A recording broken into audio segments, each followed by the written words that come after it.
Welcome back, guys. Now in this session, let's have a rapid revision of renal physiology. Okay, so without any further late, let's jump into the topic.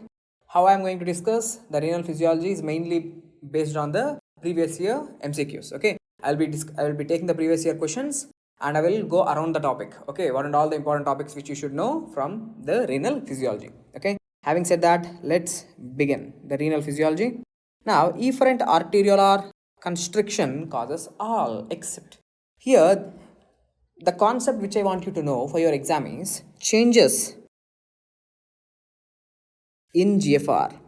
Okay, changes in glomerular filtration rate GFR according to afferent arteriolar constriction and dilation, efferent arteriolar constriction and dilation. Guys, for example, let me write here afferent arteriole and efferent arteriole. See, this afferent and efferent arterioles, they can be dilated and constricted, and that can change the GFR. Okay, so first let's look at here afferent arteriole. If it is constricted, okay, if it is constricted, what will happen?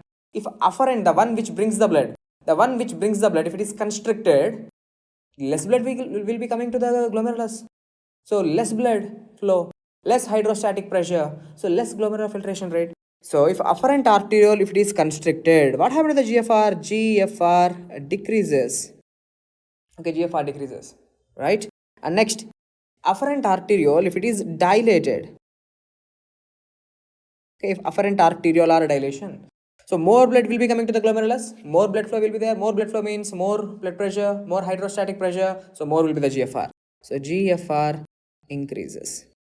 Okay, question is, who is going to constrict? Okay, who is going to constrict the afferent arteriole? Who constrict the afferent arteriole? It's epinephrine, norepinephrine, sympathetic nervous system. Okay, epinephrine, norepinephrine, they cause the constriction of the afferent arteriole. Then who causes the dilation of the afferent arteriole? Afferent arteriolar dilation is done by prostaglandins. Okay, prostaglandins and nitric oxide. So these two fellows are going to cause the afferent arteriolar dilation. Next, efferent arteriole. Now this is really important for your exam. Efferent arteriole. If efferent arteriole, if it is constricted, efferent arteriolar constriction, what happens to the GFR? What do you think? What will happen to the GFR? Now look at this diagram. So here is the afferent. Now I am talking about the afferent. Here is the glomerulus, glomerular capillary. You can say this is one glomerular capillary. And here is the efferent arteriole. In this condition, what I have done with the efferent arteriole? Now I have constricted the efferent arteriole. Okay, so by using angiotensin 2, angiotensin 2 causes efferent arteriolar constriction, MCQ. If efferent arteriole is constricted, now tell me what happens to the blood that is leaving. Now the blood cannot able to leave. Okay, the blood cannot able to leave easily. So what happened to the pressure here initially? The pressure here increases. The pressure here increases. So if there is more pressure here, more hydrostatic pressure, if you increase the more hydrostatic pressure, so more GFR will occur. So automatically, what happened to the GFR? GFR increases. Okay, GFR increases. So initially, GFR increases. So efferent arteriolar constriction increases the GFR initially. Okay, initially GFR increases. But look what happens is, so from here you are removing the fluid, you are removing the plasma is getting filtered. Okay, the plasma is getting filtered. As you filter the plasma, look, as you filter the plasma, what happened to the plasma proteins here? Plasma proteins. Okay, what happened to the plasma proteins? See, the plasma proteins are not going to be filtered. Albumin, globulin, fibrinogen, they are not going to be filtered. The plasma proteins are going to stay here. Okay, they are going to stay here itself. They are not getting filtered. Now these plasma proteins, they are trying to go away, but yes, of course they go away, but little by little. So here the plasma protein concentration increases. So can I say something like this? Because of the plasma proteins, because of the albumin, oncotic pressure increases here. Oncotic pressure increases. Oncotic pressure increases. Okay. So when you have more oncotic pressure, you know, oncotic pressure is an exact opposite of hydrostatic pressure. Okay. So after some time, what happens is here the plasma protein concentration increases, so oncotic pressure increases. Because of the increasing in the oncotic pressure, what will happen later? GFR decreases. GFR decreases. So initially GFR increases. If you constrict the efferent arterioles in a light way, GFR increases. Okay, but later on the GFR might go down because of the increase in the oncotic pressure. Okay, because of the increase in the oncotic pressure. So tell me, efferent arteriolar constriction. Okay, efferent arteriolar constriction. Who is doing that? Angiotensin 2. So what is happening? Initially GFR increases, but later GFR decreases. So this is called as biphasic response.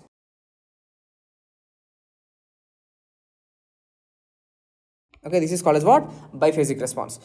Okay, next, if efferent arteriole, if it is dilated, okay, efferent arteriolar dilation. Okay, now look here what happens. One more thing which I want you to know, see, if you constrict the efferent arteriole, now tell me what happened to the pressure here, hydrostatic pressure? Hydrostatic pressure increases, because of which there will be more GFR. We know blood flow will be from high pressure to, blood always flow from high pressure to low pressure. This is something normal. Okay, this is something normal. The blood is going to move from high pressure to low pressure. This is the hemodynamics, normal thing. Okay, but when you constrict the efferent arterioles, okay, now here the back pressure is increasing. Okay, here the back pressure is increasing. Now already here the pressure is more inside the glomerulus, more pressure is there. So what happened to the blood that is coming? What happened to the renal blood flow? Because there is more pressure in the kidneys. Efferent arterioles are constricted. The blood is not leaving the kidneys. So the pressure in the kidneys increases. Okay, so renal blood flow also decreases. So efferent arteriole constriction, one more point which I want to add here. If you constrict the efferent arteriole, renal blood flow is also going to decrease, because that's a question which was asked. Okay, next, efferent arteriole, if it is dilated, what happens? Look, let's take this is afferent arteriole, here is a glomerulus, and here this is the efferent arteriole. Now the efferent arteriolar dilation, okay, using certain drugs like ACE inhibitors. Okay, if you use these drugs, ACE inhibitors, angiotensin 2 levels will go down. Angiotensin 2 levels will go down. Whenever there is no angiotensin 2 causes a constriction of the efferent arteriole. When angiotensin 2, if it is not there, the efferent arteriole is going to get dilated. Now, when the efferent arteriole is dilated, the plasma is coming here. No doubt, the plasma is coming here, but it is easily escaping. Okay, it is easily getting escaped. So what happened to the filtration here? GFR decreases. Because efferent arteriole is dilated, the blood is not staying in the glomerulus, it is easily getting escaped. So here the pressure decreases, GFR also decreases. So right, efferent arteriole, if it is dilated, GFR decreases. Okay. Now based on this concept, whatever I have taught you, now you should be able to answer this. Okay. Now look here, efferent arteriolar constriction, efferent constricted, okay, causes all except if efferent arteriole is constricted, GFR decreases. Initially GFR increases, but later GFR decreases. Okay, it's a biphasic response. Okay, GFR decreases, true, no doubt in that. Decrease in the renal blood flow. Renal blood flow decrease, yes, I have explained you. More pressures are increased, so the amount of blood that is going to come to the glomerulus or to the kidney decreases, true. There will be increase in the hydrostatic pressure in the glomerular capillaries. Yes, of course, if you constrict the efferent arteriole, back pressures are going to be more glomerular pressure will be there. So this is also true. This statement is also true. But what about the oncotic pressure? I have told you, when more filtration is happening, the proteins are getting concentrated in the glomerulus.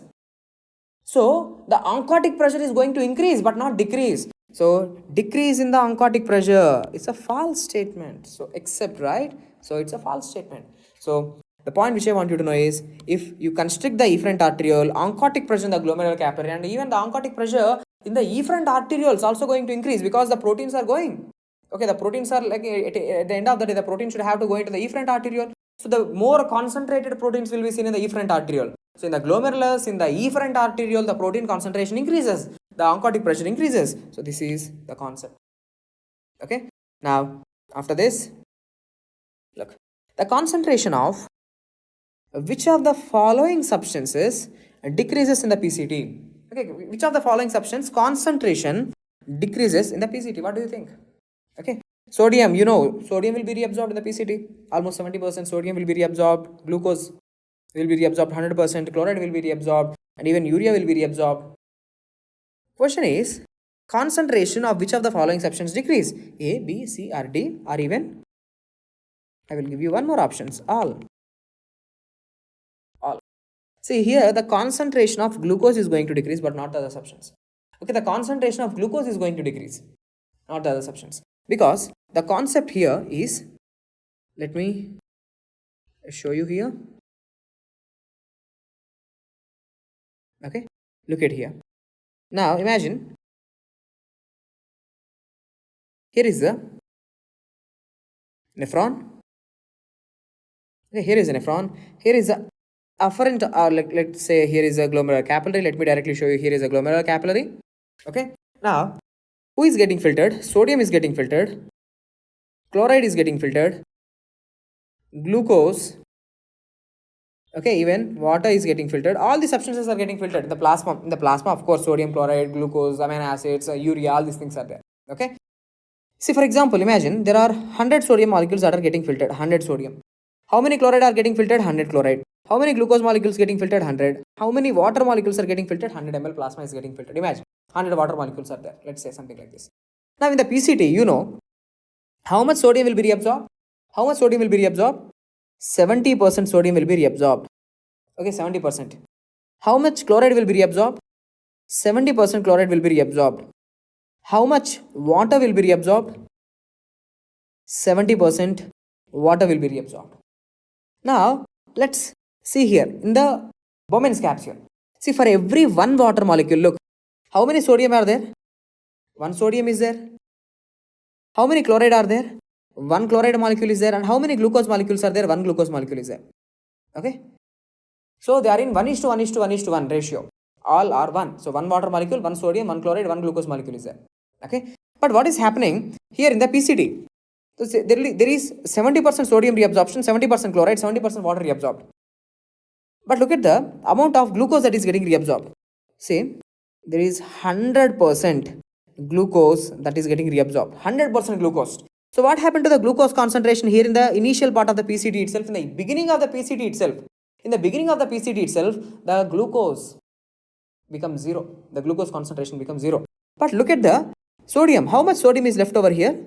Till 30% sodium is there. How much percent chloride is there? 30. And how much water is there? 30% water is there. 30 molecules of water.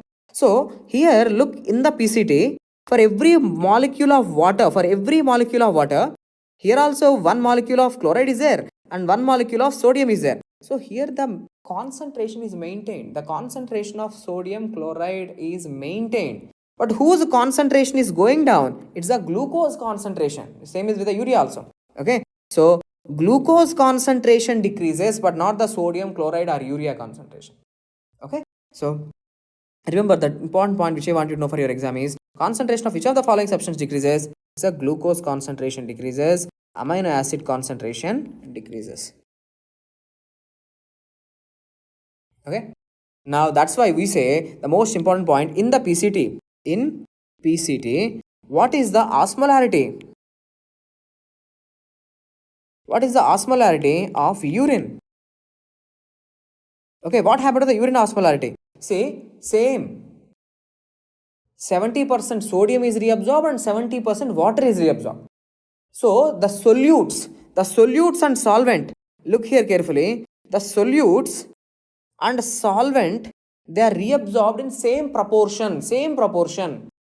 So, that's why the urine osmolarity is not going to change. The urine osmolarity is going to be same. So, in PCT, urine osmolarity is isotonic to plasma. If you say plasma osmolarity is 285, urine osmolarity is also 285. Okay, the urine osmolarity and the plasma osmolarity will be same in the PCT. In the PCT segment, the urine osmolarity is similar to that of plasma because the same amount of solute and same amount of solvent is reabsorbed.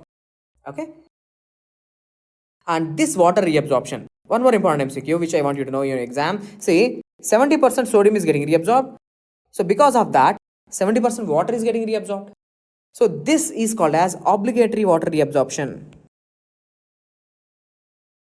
Obligatory water reabsorption. Okay, obligatory water reabsorption. So where obligatory water reabsorption occurs? Obligatory water reabsorption occurs in PCT MCQ. If there is obligatory water reabsorption, there is also something called as a facultative water reabsorption. Facultative water reabsorption. Where this facultative water reabsorption occurs? Where facultative water reabsorption means, see, whenever there is a antidiuretic hormone, only then the collecting ducts are going to reabsorb the water. Otherwise, no, nothing. Okay, so let's say in the presence of antidiuretic hormone, collecting ducts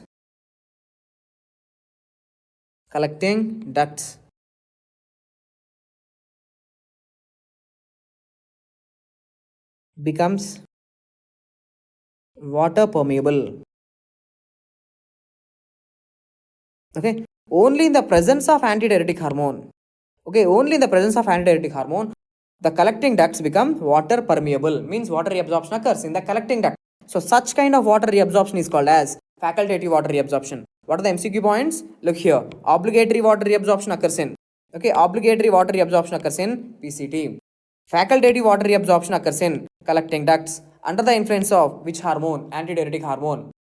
Okay, with the help of which channels water is getting reabsorbed?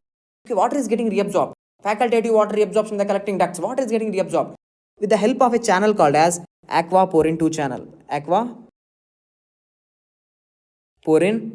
2 channel. Okay, this is also the MCQ. So antidiuretic hormone is going to incorporate, it's going to develop, or it's going to produce aquaporin 2 channels in the collecting ducts, so that the collecting ducts are now reabsorbing the water.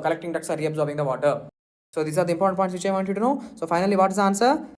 Glucose concentration and amino acid concentration decreases in the PCT, not the sodium or chloride. Okay, next. Which of the following statements are true regarding the cystometrogram? Okay, which of the following statements are true regarding the cystometrogram? This is also PYQ. Okay, see, in the cystometrogram, what are you seeing? There is something called as a phase 1, there is phase 2, and there is phase 3, again phase 4. Now, here what I want you to know is what exactly is this cystometrogram? It's representing the volume of urine in the bladder. Okay, the volume is increasing. Okay, let's say from here 0, the volume is increasing. For example, let's say 10 ml, 20 ml, 30, let's say directly, let's put it this way.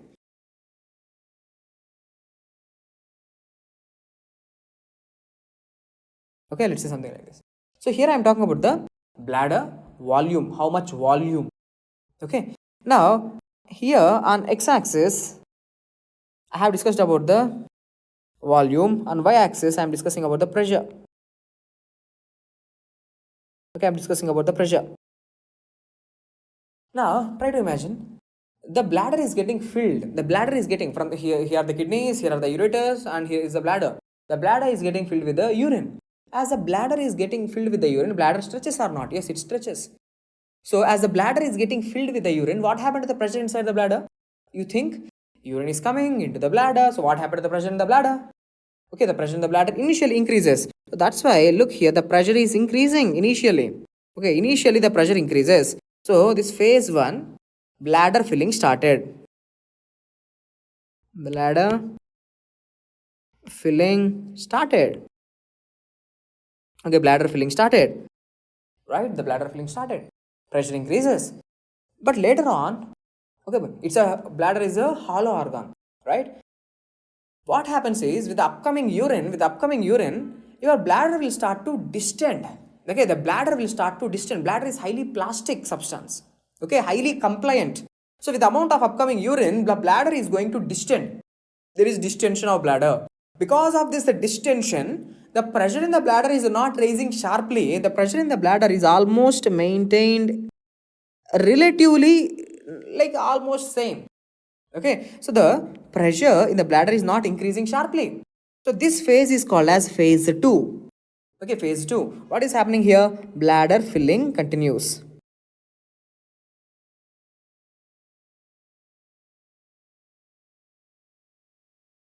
Okay, bladder filling is continued. The bladder filling is continuing. Okay. But what about the pressure inside the bladder? The pressure inside the bladder is maintained constant. So why? Because your bladder is highly compliant. This is the MCQ. Phase 2 represents highly compliant nature of the bladder or plasticity. Plasticity. This is the MCQ. Okay. Okay, plasticity property of the bladder. It is easily stretched. Or one more MCQ, possible MCQ is, this is explained by why here it is the why the pressure is maintained constant. This is explained by law of Laplace. Okay, so these are all the MCQs which I want you to know for your exam. So remember 3 things. The phase 2 is showing the highly compliant nature of the bladder or plasticity nature of the bladder, stretchability of the bladder, or the phase is explained by the law of Laplace. Now once you have this much amount of urine, for example like 400 ml urine in the bladder, now the pressure is no longer going to be constant, it's no longer going to be less. Now once you have this much amount of urine, 400 ml of urine is there, now suddenly look what is happening. The pressure inside the bladder is increasing. Suddenly the pressure in the bladder is increasing. Okay, now you can't able to hold the urine. Now still now it's possible to hold the urine, but at 400 ml of urine, at this volume, the bladder pressure is going to increase sharply. Okay, phase 3, the bladder pressure is rising. What is rising? Pressure rising sharply. At which ml? 400 ml. Okay, for 400 ml. So these are the points which I want you to know. Now look, which of the following statement is true regarding the cystostomatogram? The segment 2 is due to Laplace law. Laplace law. Okay, this is what I want you to know for your exam. Okay. Next, identify the correctly matched pair of substances. Okay, correctly matched pair of substances with their renal clearance. Okay, correctly matched pair of substances with their renal clearance from the graph given below. Okay, from the graph given below. For example, look at this graph. In this graph, on x-axis, okay, on x-axis, I'm talking about different parts of the nephron. Here I'm talking about the different parts of the nephron. So x-axis is talking about the different parts of the nephron. On y-axis, I'm talking about the percent of filtered load which is remaining. Okay, you don't worry about this. It's going to be very simple. This graph is going to be very simple. On x-axis, I am talking about the different parts of the nephron. On y-axis, I am talking about how much percentage is remaining. Okay, how much is filtered, out of which how much substance is left over from the filtered load. How much is left over? See how to understand this graph. See, there are 4 substances. You can say A, B, C, and D. There are 4 substances. These substances are glucose, para-aminohippuric acid, bicarbonate, and inulin. Okay, these are the 4 substances. Just for understand purpose, these are the 4 substances. Now see, in the Bowman's capsule, how much they are filtered? 100% they are filtered. In the Bowman's capsule, 100% they are filtered. But this is substance A, which you don't know. Substance A. See, immediately in the Bowman's capsule, in the beginning itself, it's a concentration becoming 0. Its concentration is becoming 0 in the first part of proximal tubule itself. And there is this other substance B. Even its concentration is coming down. It's decreasing. And in the urine, its concentration is becoming almost 0. There is this substance C. Look, it is 100% filtered in the Bowman's capsule. It is 100% filtered. And even it is 100% there in the urine. Even in the urine, it is 100%. So starting may 100% filtered, and it is 100% there in the urine also. Okay, but there is this substance D. It is 100% filtered. But if you look at the urine level, at the level of the urine, the substance is even increasing from 100, it is increasing. Means more substance is present. So what is this substance? Okay, what is this substance? For this, you need to understand, okay, this diagram. Look here. Here I am drawing the glomerular capillary. Here is the Bowman's capsule.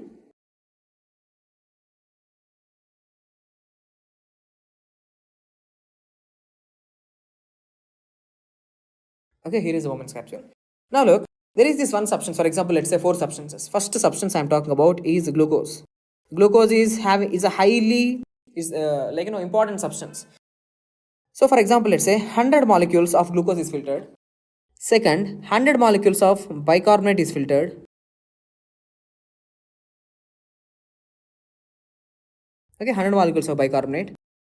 100 molecules of inulin. And 100 molecules of para-aminohippuric acid. It is also 100 molecules filtered. Okay, 100 molecules filtered, all 100, 100, 100, 100. Okay, now look, the glucose is the most important substance. So that's why in the beginning part of a PCT itself, all 100 molecules will be reabsorbed. All 100 molecules of glucose will be reabsorbed. So what happened to the glucose concentration here becomes 0. So in the urine, do you think any glucose molecules will be seen? 0. So glucose concentrations become 0 in the beginning of the PCT itself. So that's why in this diagram, who is this A? This A is nothing but the glucose. A is nothing but the glucose. So immediately it's decreasing. Next, who is the B then? Who is the B then? It's the bicarbonate. So in the PCT, almost 80% of the bicarbonates will be reabsorbed. Okay, 80% of the bicarbonates will be reabsorbed. Okay, so that's why even in this diagram, say in the proximal tubule level, almost the bicarbonate concentration decreases. Okay, the bicarbonate concentration almost decreases. 80% is reabsorbed, so only 20% is there. Okay, that's it. Then who is this? Substance C. Substance C. So substance C, this substance is filtered, but it is not at all reabsorbed. Okay, that fellow is nothing but this inulin. Okay, inulin. So this inulin molecules, 100 molecules are filtered, and these 100 molecules, they are coming out in the urine. So there will be 100 molecules of inulin. Okay, 100 molecules of inulin in the urine. So it's neither reabsorbed nor secreted. So 100 to 100. Maintained, concentration maintained. But this para-aminohippuric acid, look, para-aminohippuric acid is 100 molecules filtered. But if you look at the urine, you are seeing 200 molecules of para-aminohippuric acid. From where this extra 100% coming? From where this extra 100 molecules are coming?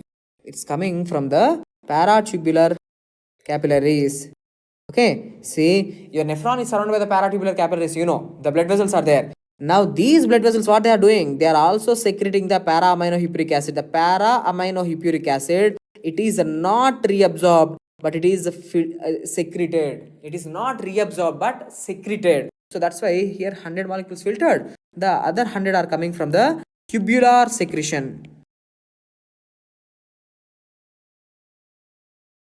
Okay, happening from the tubular secretion. So if any substance is having tubular secretion, remember, if any substance is having tubular secretion, that substance will be more in the urine.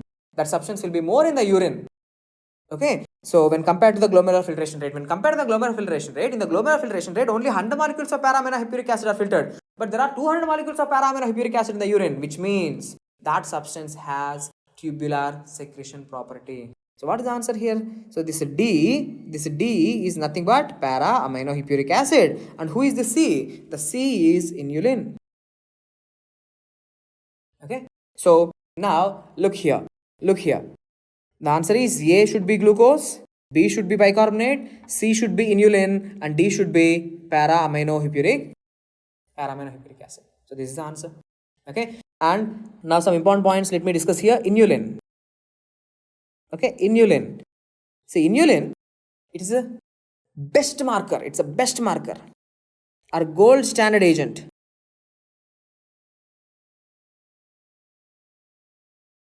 Okay, it's a gold standard agent for estimation of what? GFR. For the estimation of GFR. It's a gold standard agent for the estimation of GFR. Okay, because it is neither reabsorbed nor secreted. Remember, inulin is neither reabsorbed nor secreted. Even you can use, okay, even you can use this substance, one more substance called as creatinine. Okay, can also be used to estimate GFR. Even it's the most common agent used. It's the most common agent used, but it is a little secreted. Okay, it's a little, or you can say partially, it's little secreted. Okay, it's little secreted. So that's why it little overestimates the GFR. Okay, it overestimates the GFR. So creatinine overestimates GFR. So what are the two agents that can be used for the estimation of GFR? One is inulin, that's the super best thing, but most commonly used is creatinine for easy availability, cheap rate. So creatinine is most commonly used. It a little overestimates the GFR, but inulin, perfect. Okay. So these are some important points, and some point about the para-aminohippuric acid is this para-aminohippuric acid I have explained to you. Para-aminohippuric acid, it is filtered, para-aminohippuric acid is filtered, also secreted. Okay, so it's filtered as well as secreted. So that's why this is used to estimate. It's used to estimate renal plasma flow. Renal plasma flow. So para-aminohippuric acid is used to estimate renal plasma flow. So P for P. So para-aminohippuric acid is used to estimate renal plasma flow. MCQ. Okay. So having said that, now this will be very easy for you. Say a patient, okay, a patient was kept on a drug. Okay, a patient was kept on a drug. Okay, that has a renal clearance that is greater than the glomerular filtration rate. I have told you, if something is having more, if it's something is present more in the urine when compared to the glomerular filtration, that means that substance is undergoing tubular secretion. That substance is undergoing tubular secretion. Okay, and next, renin is secreted by which cells? Juxtaglomerular cells. Okay, juxtaglomerular cells secrete renin. What is this renin? Renin is an enzyme. Okay, it's an enzyme. What this renin is going to do? The renin is going to convert angiotensinogen. Okay, angiotensinogen will be converted into angiotensin 1. Angiotensinogen will be converted to angiotensin 1. This angiotensinogen will be converted into angiotensin 2 with the help of angiotensin converting enzyme. Okay, ACE enzyme, angiotensin converting enzyme. Where is this angiotensin converting enzyme present? It is present in your lungs, pulmonary capillaries. Okay, it's present in your lungs. Now, what this angiotensin 2 is going to do? Now, say the topic which I am discussing is the RAAS pathway. The points which I want you to know is the renin. Renin is an enzyme produced by the juxtaglomerular cells. Okay. Now, this renin, it's going to catalyze the conversion of angiotensinogen into angiotensin 1. Angiotensin 1 will be converted into angiotensin 2. What this angiotensin 2 is going to do? The functions of angiotensin 2, you already know one thing, at least tell me that. Angiotensin 2, already we have discussed. Angiotensin 2 causes constriction of efferent arteriole.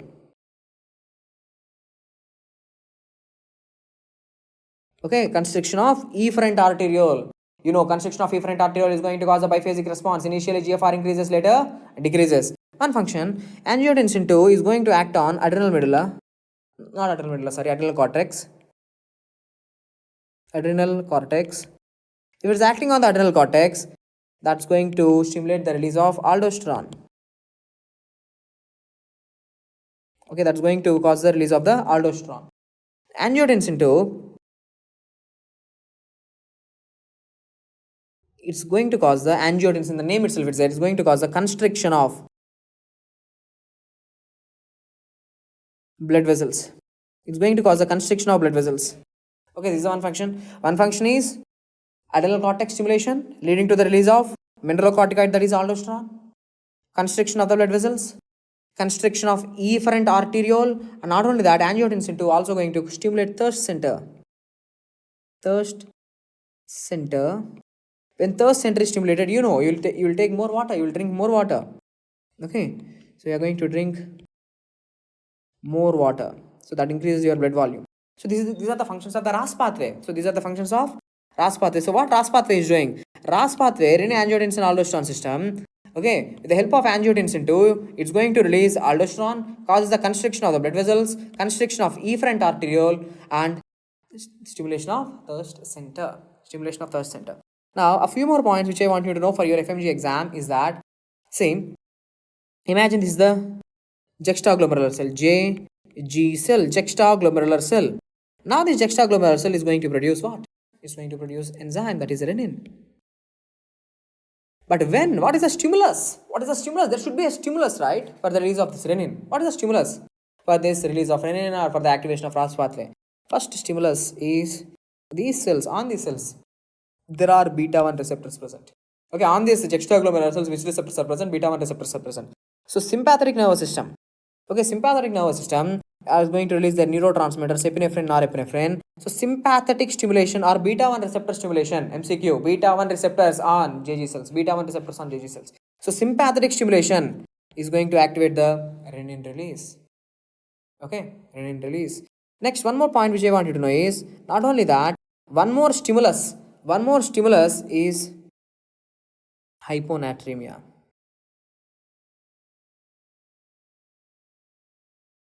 So hyponatremia is also a stimulus for the activation of RAAS pathway. Why hyponatremia, you might think? Hyponatremia means what? Less sodium in the body, less sodium in the body. So if there is less sodium in the body, renin activation will occur, so renin activity will increase. Why? Because you know aldosterone. Once you activate the RAAS pathway, aldosterone is going to come. Aldosterone increases the sodium levels. Aldosterone increases the sodium reabsorption from the kidney, from the urine. Okay, so it increases. So what are the stimulus for the activation of RAAS pathway? One is sympathetic activation, beta 1 receptor activation, and hyponatremia. These are the stimulus. Okay, even hypotension is also a stimulus, but anyway. Next, and renin inhibitor, one more point, renin inhibitor. There is a drug which inhibits the renin activity, that is called as aliskiren. Okay, so there is a drug called as aliskiren. Okay, aliskiren. It's a renin inhibitor, RAAS pathway inhibitor. Okay, it's a renin inhibitor. Okay, next. Correct statement about the solute excretion. Okay, about the solute excretion in the water diuresis. So there are two types of diuresis. Okay, there are two types of diuresis. One is water diuresis and osmotic diuresis. For example, let me type right here. Diuresis. It's of two types. Water diuresis and osmotic diuresis. Okay, what exactly are these two things? See, let me tell you what exactly happens in the water diuresis, for example. In water diuresis, first reason is antidiuretic hormone is not present. Okay, antidiuretic hormone is not there. There is absence. There is absence of the antidiuretic hormone. Now, you know, if antidiuretic hormone is not there, means no water reabsorption. Simple, no water reabsorption. So water reabsorption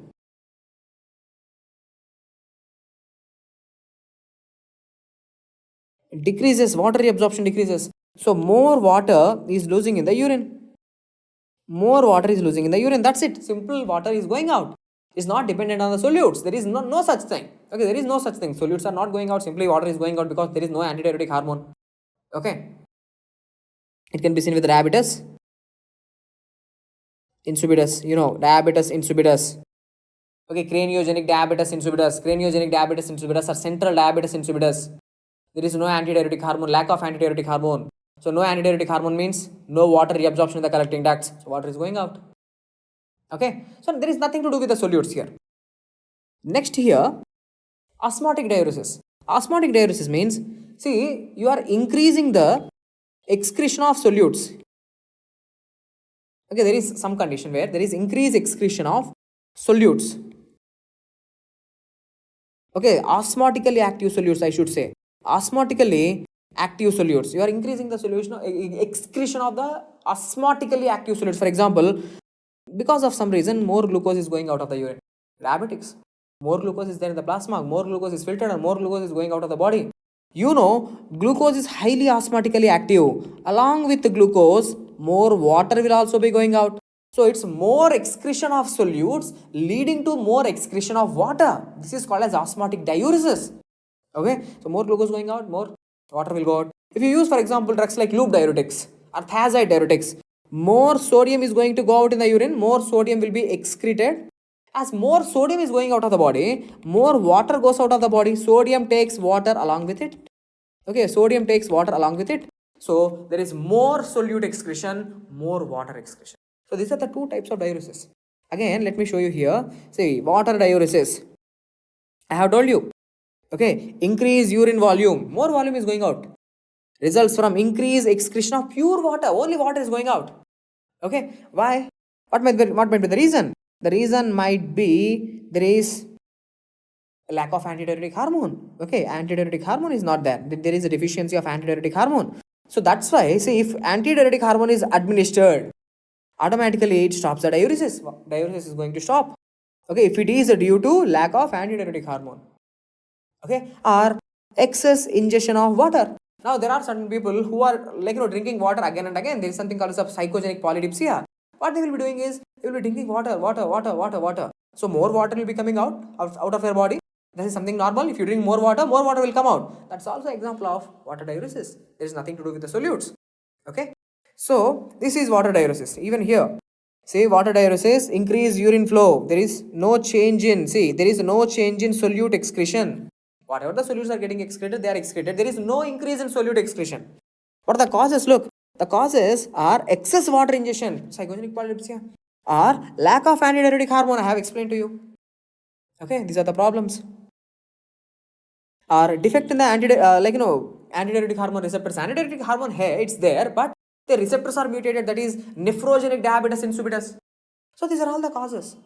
Osmotic diuresis I have explained to you. Osmotic diuresis means what? Increase in the urine flow rate. More urine is getting produced. As well as increased solute excretion. As the more solutes are getting excreted, more urine is following there. So now tell me the answer for this. What's the correct statement about the solute excretion in water diuresis? Correct statement. The solute excretion remains unchanged.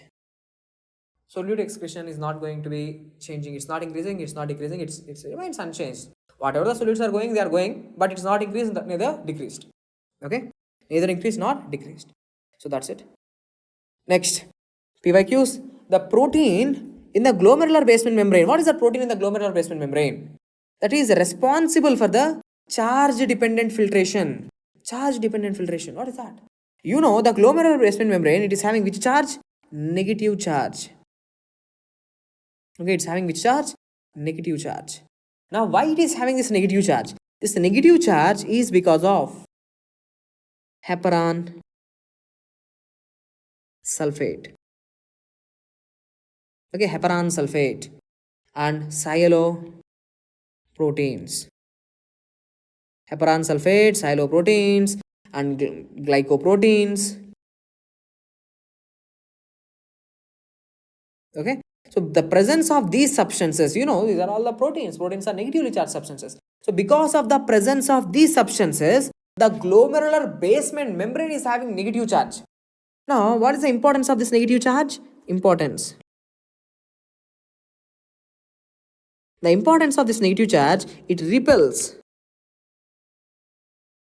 negative charged substances. Negative charged substances from filtering. Okay, negative charged substances from filtering. So for better understanding, let me explain you here. For example, let's say, see, here I am showing you one blood vessel. Here is a glomerular capillary. Here is a glomerular capillary. Here is the Bowman's capsule. Okay. Here is the glomerular basement membrane. Let's say here is the glomerular basement membrane. Okay, this is the glomerular basement membrane. Now, see which substances are getting filtered. Okay, which size substances are getting filtered? Very small size substances are getting filtered. Okay, for example, 4 to 8 nanometer substances are filtered. So this glomerular basement membrane, it allows only filtration of very small substances. That's why this is called as size barrier. Okay, that's why it's called as a what? Size barrier. Now, not only size barrier, it's a charge barrier, because this glomerular basement membrane is having which charge? It is having negative charge. So, if any negative charge substance is getting filtered, means for example, let's say here there is albumin. Okay, this albumin. Albumin size is very, very small. Okay, albumin size is less. It's having less molecular weight and it's having less size. But do you think is it going to be filtered? Less size, less than 4 nanometers. Do you think it's going to be filtered? No, it's not going to be filtered, because albumin is having negative charge. This albumin is having what? Negative charge. So this negative charge in the glomerular basement membrane, it repels the filtration of albumin. So albumin is not filtered. Okay. So albumin is not filtered. So that's why this is called as charge barrier.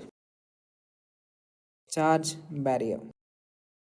So which substances are not filtered? Negative charge substances are not filtered. So which substances are easily filtered? So positive charge substances are filtered better than neutral, than negative charge. So this is the order. Okay, this is the order. So what is the order of filtration? Positive charge substances are better filtered, because negativity will attract the positivity. So positive charge substances are filtered when compared to the neutral charge, when compared to the negative charge. So this is the order which I want you to know. Okay, this is the order which I want you to know. Next, what and all we have discussed here, the glomerular basement membrane is having which charge? Negative charge. The negative charge is because of the heparan sulfate. Negative charge substances are not filtered, and it's a size barrier. Glomerular filtration barrier is a size barrier as well as charge barrier. Okay, it's both size barrier as well as charge barrier. Okay. Now, one additional point which I want you to know is there is a disease. Okay, there is a disease which is called as, okay, this disease is called as minimal change disease.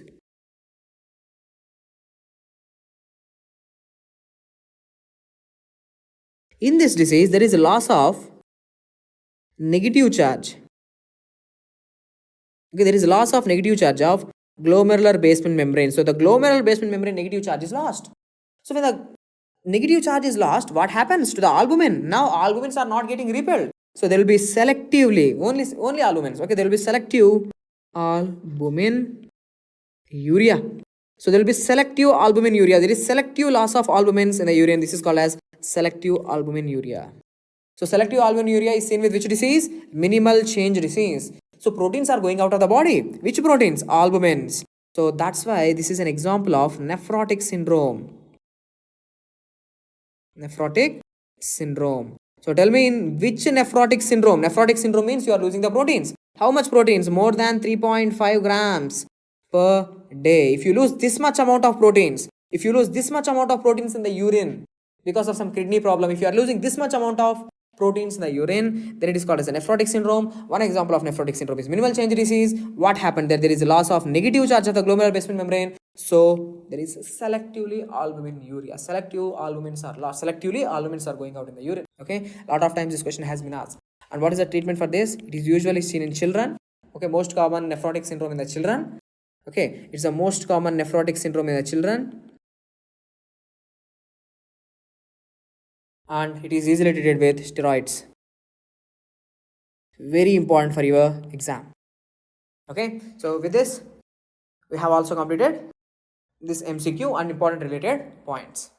Now, let's see this MCQ. What is the function of the tubuloglomerular feedback? What is the function of the tubuloglomerular feedback? For that, first of all, you have to know what is tubuloglomerular feedback. Now, let me explain you. See guys, here, this is the Bowman's capsule. Okay, here is the first part of the nephron, Bowman's capsule, followed by the proximal convoluted tubule. Proximal convoluted tubule, it is continuing as a loop of Henle. It's a descending limb of loop of Henle, and here is the ascending limb of loop of Henle. Now there is a thick part actually. See here in the ascending limb of loop of Henle. Now there is a thick part. Look here. This is the thick part of ascending limb of loop of Henle. Okay. So all this is the thick part. Okay, till here this is the thick part. Now it continues as a distal convoluted tubule. Okay, this is the distal convoluted tubule, and distal convoluted tubule, it continues as collecting duct. These are the collecting ducts. This is the distal convoluted tubule. Now look here, this blood vessel. This blood vessel is the one which brings the blood. It is bringing the blood to the nephron. So what is the name of this blood vessel? So this blood vessel is called as afferent arteriole. Now I am showing the afferent arteriole in this direction. Okay, it's bringing the blood like this. Now these afferent arterioles, you know, they are going to divide into glomerular capillaries. Now these glomerular capillaries are going to come and fuse back as efferent arteriole. Okay, so here are the afferent arteriole, here is the efferent arteriole, here is a glomerular capillary. Now see, there are certain modified smooth muscle cells. There are certain modified smooth muscle cells on the afferent arteriole. So these modified smooth muscle cells are called as, what are they? They are called as juxtaglomerular cells, also called as the granular cells. Okay, juxtaglomerular cells are granular cells, JG cells. Okay, they are modified smooth muscles of the afferent arteriole. Now look here on the thick ascending part of loop of Henle. Still here, this is the thick ascending limb of loop of Henle. Okay, thick ascending limb of loop of Henle. See, here are these densely packed cells present. Okay, these densely packed cells which I am showing in the black color, dense cells present. So these dense cells are called as macula densa. Okay, what are they? They are macula densa. Next, in between them, in between these cells, there are certain useless cells present. Okay, there are certain cells present which we don't know the function exactly. These are called as extraglomerular mesangial cells. Extraglomerular mesangial cells, also called as the Paul Kissin cells. Okay, EGCM, extraglomerular mesangial cells, also called as Paul Kissin cells. So these three cells as a group, as a pack, okay, all these three things together, they're called as JG apparatus, juxtaglomerular apparatus. Okay, juxtaglomerular apparatus. Now tell me, juxtaglomerular apparatus is made up of how many cells? JG cells, extraglomerular mesangial cells, as well as macula densa. MCQ about the macula densa. Where exactly is the macula densa present? Macula densa is present on the thick ascending limb of loop of Henle. Okay, now questions. What is the function of this juxtaglomerular apparatus? What is this macula densa doing? See, this macula densa, it is having, let's say, it is having a small tongue. Okay, it's having a small tongue. Okay, what it is testing? It is checking the levels of sodium. It is checking the amount of sodium and chloride in the urine. It is checking, it's like a small brain. What it is checking? It's checking the levels of sodium chloride. Okay, it's checking the levels of what? Sodium chloride in the urine. Okay, now imagine, for example, if here GFR increases, glomerular filtration rate, if it is more the GFR. Now tell me, more sodium chloride will be filtered or less sodium chloride? More sodium chloride will be filtered. More sodium chloride will be filtered. Now more sodium chloride is there means here in the ascending limb of loop of Henle towards the macula densa, more sodium chloride will be going there. Okay, more sodium chloride will be going there. So now tell me, in any condition if GFR increases, say in any condition if GFR increases, more sodium chloride is filtered and more sodium chloride is going to the macula densa. So macula densa understood. More sodium chloride is there means more the GFR. The GFR is increasing. GFR is increasing. So now look what this macula densa does. So whenever there is more sodium chloride in the urine, now macula densa. Okay, what it is going to do is it helps in the production of adenosine. Okay, it helps in the production of adenosine. What this adenosine will do is it's going to cause afferent arteriolar constriction. Okay, ultimately this adenosine is going to cause afferent arteriolar constriction. So that is going to decrease the GFR. GFR decreases. GFR decreases. Okay, you understood? So macular densa by the help of adenosine is going to decrease the GFR. So that's something good. Means this macular densa is acting like a brain. It acting like a brain. By sensing the levels of sodium chloride, it is controlling the GFR. It is controlling the GFR. So it understands whenever more sodium chloride is there, which means the GFR is more. So immediately with the help of this adenosine, it's going to cause afferent arteriolar constriction and brings the GFR down to normal. Decreases the GFR. Next, for example, let's say if less sodium chloride is coming here. Okay, if less sodium chloride is coming here, what does it mean? Okay, if less sodium chloride is coming here, what does it mean? It means GFR is less. If whenever GFR is decreasing, you tell me, whenever GFR is less, there will be less sodium chloride that is filtered. Less sodium chloride that is filtered. If there is less sodium chloride that is filtered, means here less sodium chloride will be coming towards the macular densa. Okay, so now it is checking the sodium chloride levels. Okay, there is less sodium chloride coming to the macular densa. Now macular densa, with the help of production of certain local mediators which we don't know, they are going to stimulate the JG cells. Okay, now these JG cells are going to produce renin. Now renin is going to activate the RAAS pathway. Okay, in the RAAS pathway, there will be production of angiotensin 2. What this angiotensin 2 will do? You know, angiotensin 2 causes efferent arteriolar constriction. Whenever you constrict the efferent arterioles, like mildly, not too much, when you constrict the efferent arterioles mildly, what happens to the GFR? GFR increases. Initially, GFR increases. If it is too much, later GFR can go down, but GFR increases. Okay, so this macular densa, finally the one point which I want you to know is the macular densa, by sensing the levels of sodium chloride, it regulates the GFR. Okay, macular densa, it regulates the glomerular filtration rate. Macular densa is giving the tubuloglomerular feedback. The MCQs which I want you to know is, who gives the tubuloglomerular feedback? It's a macular densa. Where is this macular densa present? Ascending limb of loop of Henle. That's the best answer. Ascending limb of loop of Henle. Thick part of ascending limb of loop of Henle. If you don't find this, then you can answer DCT. But best answer is thick ascending limb of loop of Henle. Macular densa is sensitive to which levels? It is sensitive to sodium chloride levels. Both sodium chloride levels, not just sodium, both sodium chloride levels, both. Okay, so it regulates the GFR. Done. Next,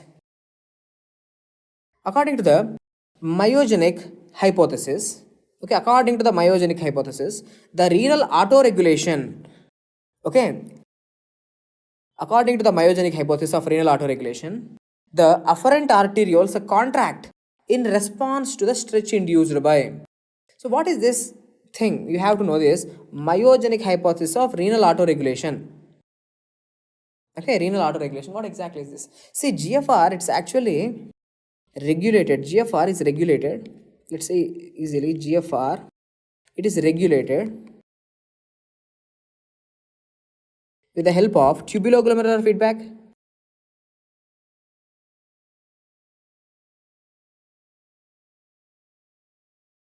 Okay, it's with the help of tubuloglomerular feedback. Okay, and it's not only maintained, regulated with the help of tubuloglomerular feedback, also by something called as myogenic hypothesis. Okay, myogenic hypothesis. See, even this myogenic hypothesis, it also controls the GFR. It also controls the renal blood flow actually. Okay, so what exactly is this myogenic hypothesis? Let me tell you. You tell me the GFR. What is the normal GFR? 125 ml per minute. GFR normal. If it is increasing, that's bad. If it is decreasing, that's also bad. So it should be regulated. It should be regulated. So how it is regulated? It is regulated with the help of tubuloglomerular feedback, with the help of macular densa. You know it. But what is this myogenic hypothesis? How it is going to regulate the GFR? How it is going to regulate the GFR? Is look. Say, now here is the afferent arteriole. Imagine here is the afferent arteriole. Okay. Here is the afferent arteriole. What are these things? These are the glomerular capillaries. And what is here? This is the efferent arteriole. Okay, this is efferent arteriole. This is afferent arteriole. Okay. Now afferent arteriole, they are surrounded by smooth muscles. You know it. This is the smooth muscle. Here is the smooth muscle. Okay, here is the smooth muscle. Now, any condition which increases the pressure here means more blood is coming, more blood is coming. If more blood is coming here, more pressure is there. So if you are having more pressure, it's like coming like this. So what will happen to the GFR? GFR may increase, and that's bad, It should be always maintained in a normal limits. So if you are having more pressure, now do you know what happens immediately? Look here. See, mechanism. More arterial blood pressure, more pressure is there, more blood is coming, more pressure is there. Now, increase afferent arteriolar blood pressure, yes, true, more blood is coming, more afferent arterial blood pressure is there. Now, that's going to stretch the arterial wall. Okay, that's going to stretch what? Arterial wall. Now, when the arterial wall is stretched because of more pressure, when the arterial wall is stretched, by increasing sensing of myogenic stretch receptors, now here myogenic stretch receptors will be there. Okay, now these myogenic stretch receptors are activated because here more pressure, that's going to stretch the wall of afferent arteriole, because of which, do you know what happens? Here these calcium channels will open. The calcium channels will open. So the calcium channels allow the calcium entry into the cell. When the calcium is entering into the cell, when the calcium enters into the cell, now with the calcium, these muscles will contract, the smooth muscles will contract. Now when the smooth muscles are contracted, you tell me, when the smooth muscles are contracted, that causes the vasoconstriction, that causes the constriction of afferent arteriole. When the calcium is coming into the cell, see when the calcium, these are the calcium channels, they will allow the calcium entry into the cell. With the help of the calcium, these smooth muscles, they will contract. When the smooth muscles are contracted, that causes the afferent arteriolo constriction. When the afferent arteriole, when it is constricted, what happened to the GFR? GFR will be brought back to normal. GFR will decrease. Initially, because of more pressure, there is more GFR, but that's bad. Hyperfiltration injury can occur. The glomerulus can be damaged. So because of that, there will be like nephritic syndromes can occur, focal segmental glomerulosclerosis can occur, these things can occur. So to prevent from that, whenever there is more pressure, the afferent arteriolar stretch receptors will be activated. That opens the calcium channels. The opening of the calcium channels is going to contract the smooth muscle. That's going to cause the afferent arteriolar constriction that decreases the GFR. See, opening of voltage gated calcium channels, there will be influx of calcium, okay, from the extracellular fluid to the vascular smooth muscles. That's going to cause the contraction of the vascular smooth muscles, leading into the vasoconstriction. Whenever there is afferent arterial vasoconstriction, that's going to decrease the GFR. That's going to make the GFR normal. Okay, so what is the answer? Opening of calcium channels. Opening of calcium channels. That's it. Okay, so now antidiuretic hormone acts through which aquaporin channel? You already know it, aquaporins. Okay, but let me start from the beginning. From where this antidiuretic hormone is coming? Okay, what is the stimulus for the release of antidiuretic hormone? Already I have explained this in the endocrine. The stimulus for the release of antidiuretic hormone. Stimulus.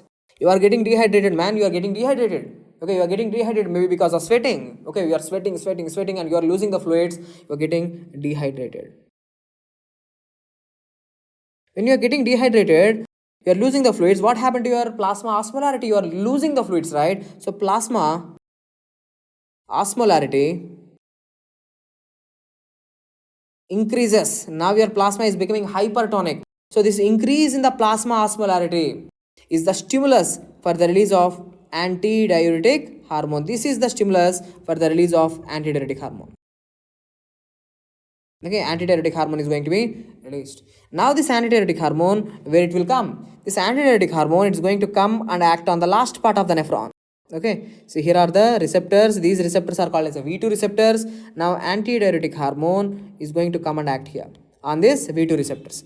When ADH is acting on these V2 receptors, now for the first time, these water channels are produced. They are called as aquaporin 2. Okay, aquaporin 2. So with the help of this aquaporin 2 channels, pure water will be reabsorbed into the cells. So the point is, in the presence of a hormone, the water is getting reabsorbed in the collecting duct. So this water reabsorption is called as Okay, in the collecting duct. This water reabsorption is called as facultative. I have explained you. Facultative water reabsorption. Okay. This is called as facultative water reabsorption. Obligatory water reabsorption occurs in the PCT. That's 70% sodium reabsorption, 70% water reabsorption. Okay, this is called as a facultative water reabsorption that is seen in the collecting ducts. Okay, now one more important MCQ, this antidiuretic hormone, it increases the intracellular levels of CAMP. This question which was asked. Okay, antidiuretic hormone when it acts on the V2 receptors, antidiuretic hormone when it acts on the V2 receptors, or histamine when it acts on H2 receptors, they increases the levels of intracellular. Which secondary messengers? CAMP. Okay, CAMP. So, answer is aquaporin 2. Aquaporin 2. Okay. So, here you can very clearly see, with the help of aquaporin 2, the water is getting reabsorbed. Okay, the water is getting reabsorbed into the cell. On the other surface, the basolateral surface, look, on the basolateral surface, which aquaporins are present? Aquaporin 3. Okay, so first water comes into the cell. From here, we don't want the water accumulation inside the cell. We just want to get back the plasma. We just want to get it back into the plasma, right? So this water, with the help of aquaporin 3, it is going back into the blood. Okay, so tell me, on the luminal side, on the luminal surface, on the urinary side, there is aquaporin 2. On the basolateral side, what is there? There is aquaporin 3. Okay, on the base, there is aquaporin 3. Next, all of the following are the components responsible for the countercurrent mechanism in the kidney, except. Okay, so what exactly is this countercurrent mechanism? The few MCQs which I want you to know. Look here. Say, let me write. There is something called as countercurrent mechanism. So actually there are two types. For example, let's say countercurrent multiplier,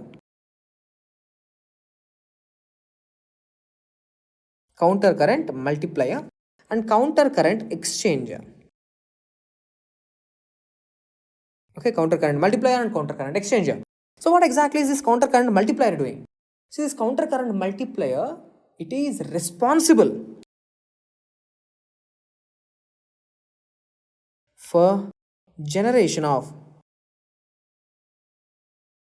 is responsible for the generation of medullary hyperosmolarity. Okay, it is responsible for the generation of medullary hyperosmolarity. For example, let me show you.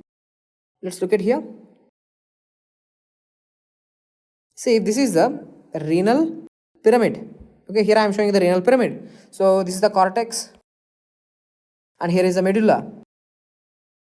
Okay, here is the cortex, here is the medulla. Now if you take a nephron,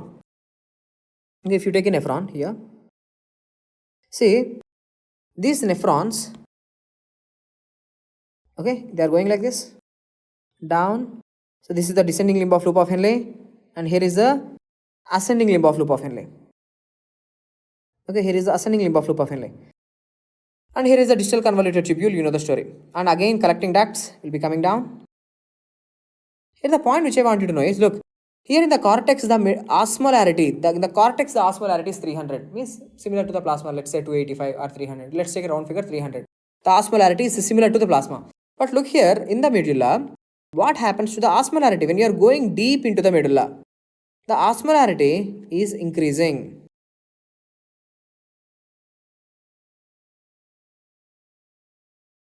Okay, when you are going deep into the medulla, the osmolarity is increasing. So there is medullary hyperosmolarity. Okay.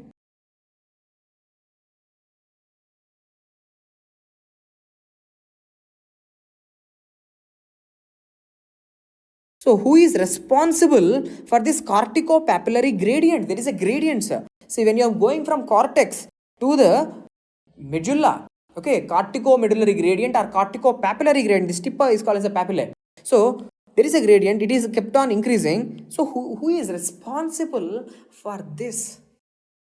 increase in the hyperosmolarity. Who is responsible for the generation of this medullary hyperosmolarity? That is with the help of this countercurrent multiplier system, which includes, who is included, sir, in this countercurrent multiplier system? Who is included? That includes this descending limb of loop of Henle and this ascending limb of loop of Henle. See, have you ever thought why the nephron is having such a bent? Okay, that bent is having a lot of importance. Okay, the descending limb of loop of Henle, urine is moving downward. In the ascending limb of loop of Henle, urine is moving upward. Okay, so that's why there is a counter current movement of the urine. Okay, counter current. And there is also a transporter here. Okay, there is a transporter here in the ascending limb of loop of Henle. There is a transporter present. Okay, here, which is called as sodium, potassium, 2-chloride symporter. I'm not going into in details. Okay, I'm not going into in details. See, this descending limb of loop of Henle and the ascending limb of loop of Henle, along with the sodium potassium 2-chloride symporter, they're all together responsible for the generation of medullary hyperosmolarity. This is called as countercurrent multiplier system. Okay, countercurrent multiplier system. So tell me, so countercurrent multiplier system, it is responsible for the generation of medullary hyperosmolarity. Okay, so who is included in that? Who is included in that?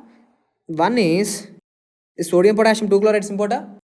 Next, ascending limb of loop of Henle and descending limb of loop of Henle. First, descending limb, ascending limb, and with this transporter. That's it.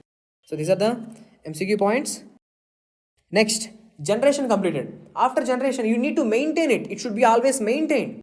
Otherwise, you know, in the kidneys, in the nephrons, water is reabsorbed. Water is reabsorbed. This water may wash away. Okay, this water may wash away the medullary hyperosmolarity. This water, whatever is getting reabsorbed, it may dilute the medullary hyperosmolarity. So it should be always maintained. So for maintenance, there is a blood vessel present. For the maintenance, there is a blood vessel. So this blood vessel, here I am showing, see, there is a blood vessel which is surrounding the nephron. There is a blood vessel which is surrounding the nephron. So this blood vessel, which is helping in the maintenance, there is a blood vessel. This blood vessel is trying to remove the water from that area. It will remove the reabsorbed water. Okay, so this blood vessel is nothing but the vasa recta. Okay, this is nothing but the vasa recta. So this vasa recta is trying to maintain the medullary hyperosmolarity. So who is involved in this countercurrent exchanger? Vasa recta. Okay, so what is the importance of this countercurrent exchanger mechanism? It maintains medullary hyperosmolarity.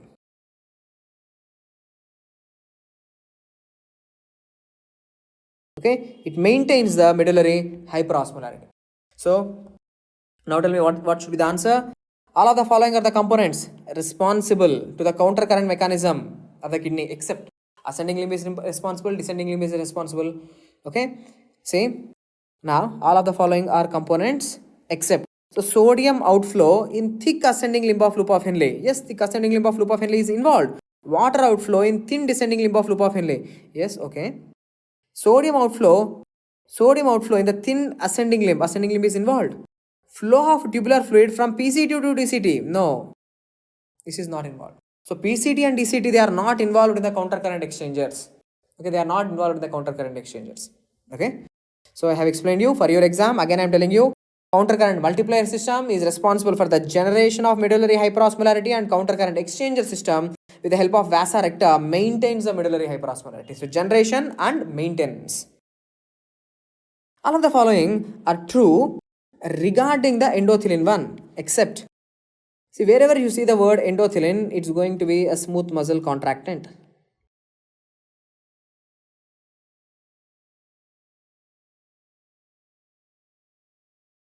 Okay, it's going to be smooth muscle contractant. So what it will do? So it's going to cause vasoconstriction, true. It's going to contract the smooth muscle. It's going to contract the smooth muscles. Okay, it's going to contract the smooth muscles around the blood vessel, going to cause a vasoconstriction. So what else is endothelin causes the afferent arteriolar constriction.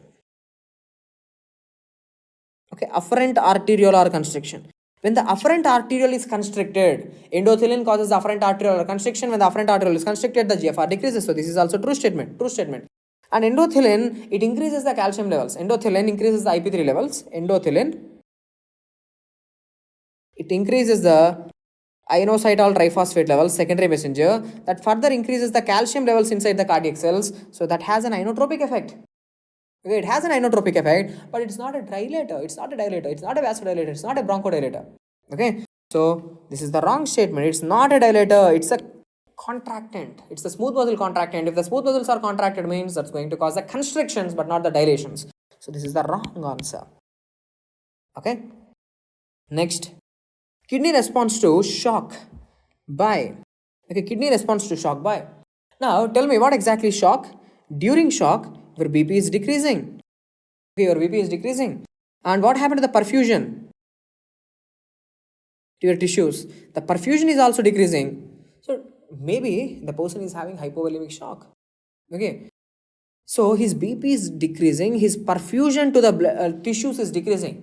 So is that the time to remove the fluids out of your body? Already your BP is less, man. Already your BP is less. So is this the time to produce more urine? Is this the time to increase the GFR? No, this is not the time to increase the GFR. You have to conserve as much fluids as possible.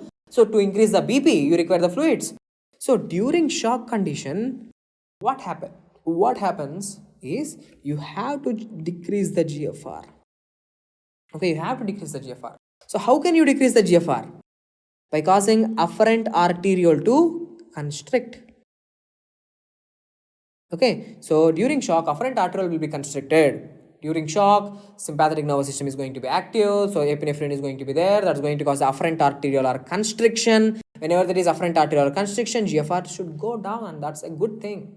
Okay, see, now kidney responds to shock by increasing the renal blood flow. No, this is not the time to give more blood to the kidneys. This is not the time.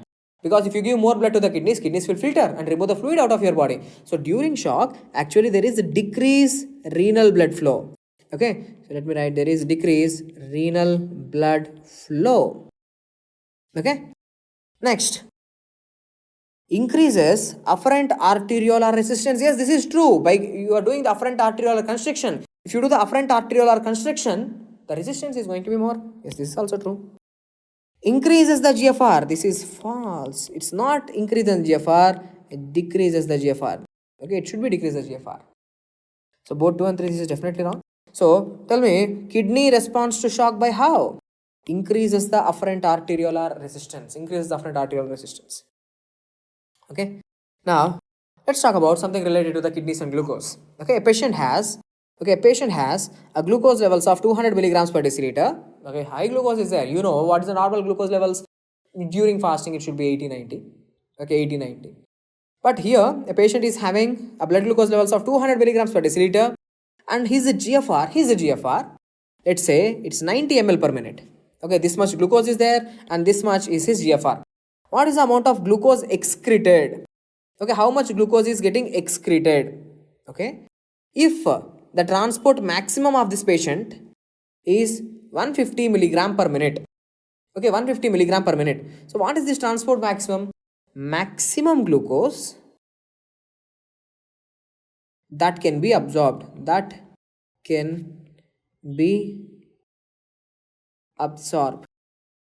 In a minute. Okay, maximum glucose that can be absorbed in a minute. How much is that? 150 milligrams per minute. Okay, 150 milligrams per minute. In this patient, actually its value is 375. The normal value is 375. In this patient, it is 150 milligrams per minute.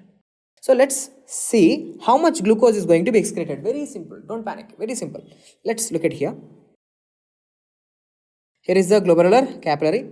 And how much is the plasma glucose levels? The plasma glucose levels is 200 milligrams of glucose is present in deciliter. 1 deciliter means how much? 100 ml. Means in 100 ml, how much glucose is present? 200 milligrams of glucose is present. 200 milligrams of glucose is present. Which means, here itself, let me write. In 1 ml, how many milligrams of glucose is there? 2 milligrams of glucose is there. Okay, in 1 ml, there is 2 milligrams of glucose. Clear? 1 ml में 2 milligrams of glucose. So now let's show the Bowman's capsule. Here is the Bowman's capsule. Here is a nephron. Now tell me, what is his glomerular filtration rate given? His glomerular filtration rate is not 125 ml, it is just 90 ml. So let's say 90 ml is getting filtered every minute. 90 ml. But in every ml, how much glucose is there? 2 milligrams is there. So 90 ml mein, each ml mein 2 milligrams is there. So how much total? 90 into 2. So 180 milligrams of glucose is getting filtered per minute. So this is called as the filtered load of the glucose. So in this condition, this is filtered load. Okay. So filtered load formula, you know it, GFR into plasma glucose concentration. Okay. Now, look, if 180 milligrams is getting filtered, how much will be reabsorbed in his PCT? His PCT capacity every minute, how much he can reabsorb? Only 150 milligrams can be reabsorbed. So his transport maximum T max for the glucose is 150. So out of 180 mein, he is reabsorbing only 150. So how much is getting lost every minute? 30 molecules. So this 30 molecules of glucose is coming out. Okay, so this much amount of glucose is getting lost. So 30 milligrams of glucose is getting lost every minute. Okay, this is how to calculate. Next, here I want you to know two values. They will ask you. One is a transport in a normal healthy individual.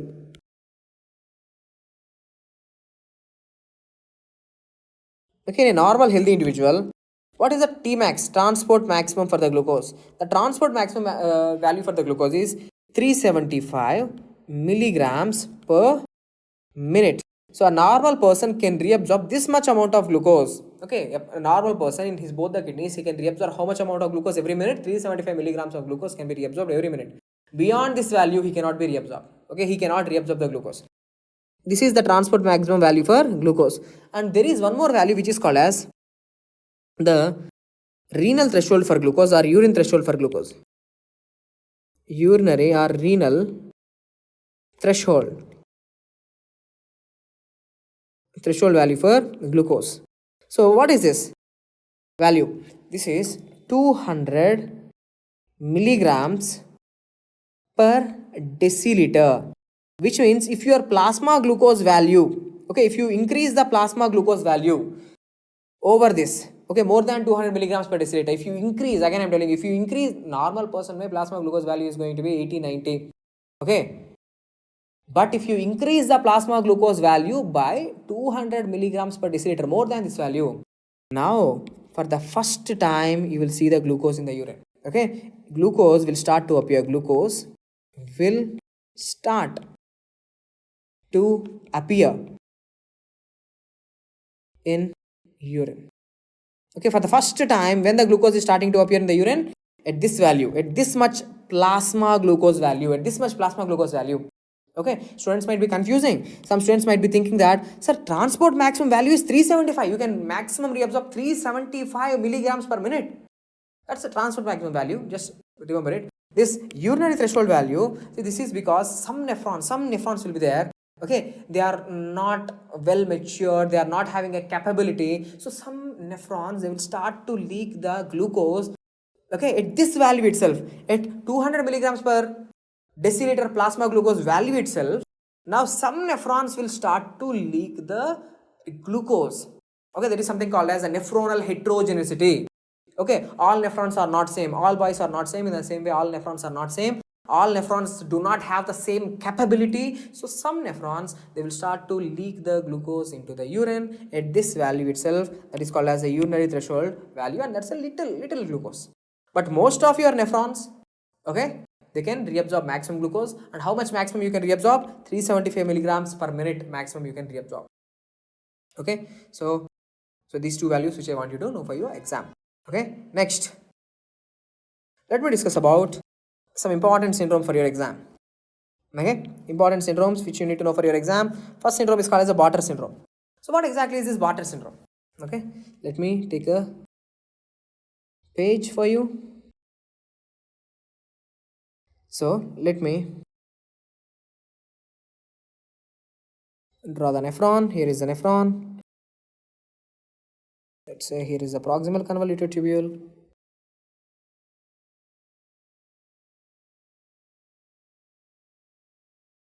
Descending limb of loop of Henle.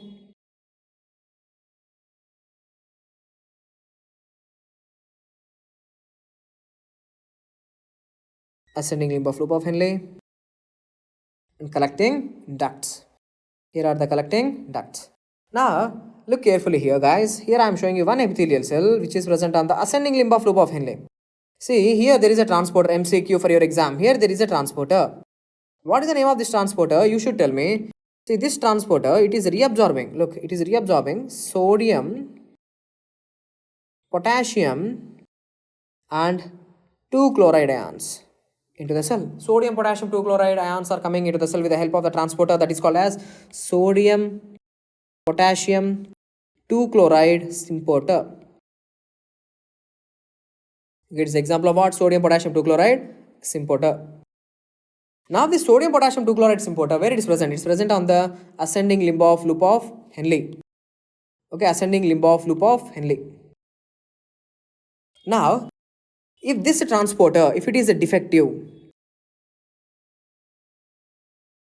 okay, if it is defective from birth, this is not functioning from birth, that's going to cause a condition called as Bartter syndrome. Okay, that's going to cause which syndrome? Bartter syndrome, autosomal recessive disorder, Bartter syndrome. Now you tell me, in the Bartter syndrome, okay, in the Bartter syndrome, sodium is not getting reabsorbed, potassium no reabsorption, no chloride reabsorption. All these solutes, where they are going? All the sodium which was supposed to be reabsorbed, this sodium is going out in the urine. Okay, the sodium is going out in the urine. So more sodium is going out in the urine means more water will follow. So there will be diuresis. Okay, there will be diuresis. So that's why in Bartter syndrome, these babies are going to have dehydration. Okay, these babies are going to be having severe dehydration. Sodium is going out of their body, chloride are going out of their body. So sodium levels in their body and chloride levels in their body, they are going to be very less. The salts are going to be very less. And not only that, I want you to know, these Bartter babies, the chloride channels in their ear, okay, chloride channels in their ear, in their cochlea are also defective. So which will lead to sensory, neural, hearing loss. Okay, sensory neural hearing loss will be seen in these babies. So Bartter babies are going to have problem with what? They are going to have dehydration. Because of this dehydration, their BP is going to be very less. So this dehydration is the one which is responsible for failure to thrive. These babies are going to have problems. Failure to thrive. Okay, severely dehydrated, sunken anterior frontal will be seen. So okay, polydipsia will be there, polyuria will be seen in these babies. Okay, Bartter, that's the Bartter syndrome. Now, see this transporter, okay, in a normal individual, let's say there is a normal individual. Now, in this normal individual, this transporter can be blocked. This can be blocked by using certain drugs. So, what is that drug which will block the sodium potassium 2 chloride symporter? They are called as loop diuretics. For example, furosemide. Now question in your exam, loop diuretics acts on which transporter? Sodium potassium 2 chloride symporter. Loop diuretics acts on which part of the nephron? Ascending limb of loop of Henle. Okay, ascending limb of loop of Henle. Okay, loop diuretics acts on ascending limb of loop of Henle. Now tell me, Bartter syndrome is a defect in which part of the nephron? Bartter syndrome is a defect in ascending limb of loop of Henle. Okay, autosomal recessive disorder where the baby is going to have dehydration, polyuria, polydipsia, less levels of sodium, less levels of chloride, and the baby is also going to have sensory neural hearing loss. Sensory neural hearing loss. Okay. Next point which I want you to know is, look here, if a patient is on loop diuretic, okay, let's say the patient is on loop diuretic. Which transporter is affected? Sodium, potassium, 2 chloride symporter is not functioning. Okay. Next, if a baby is having Bartter syndrome, which transporter is affected? Same sodium, potassium, 2 chloride symporter is not functioning. So in both the conditions, that is loop diuretic usage and in Bartter syndrome, the patients are going to have same symptoms because same transporter is affected, similar transporter is affected, so similar symptoms will be seen. So that's why we say Bartter syndrome resembles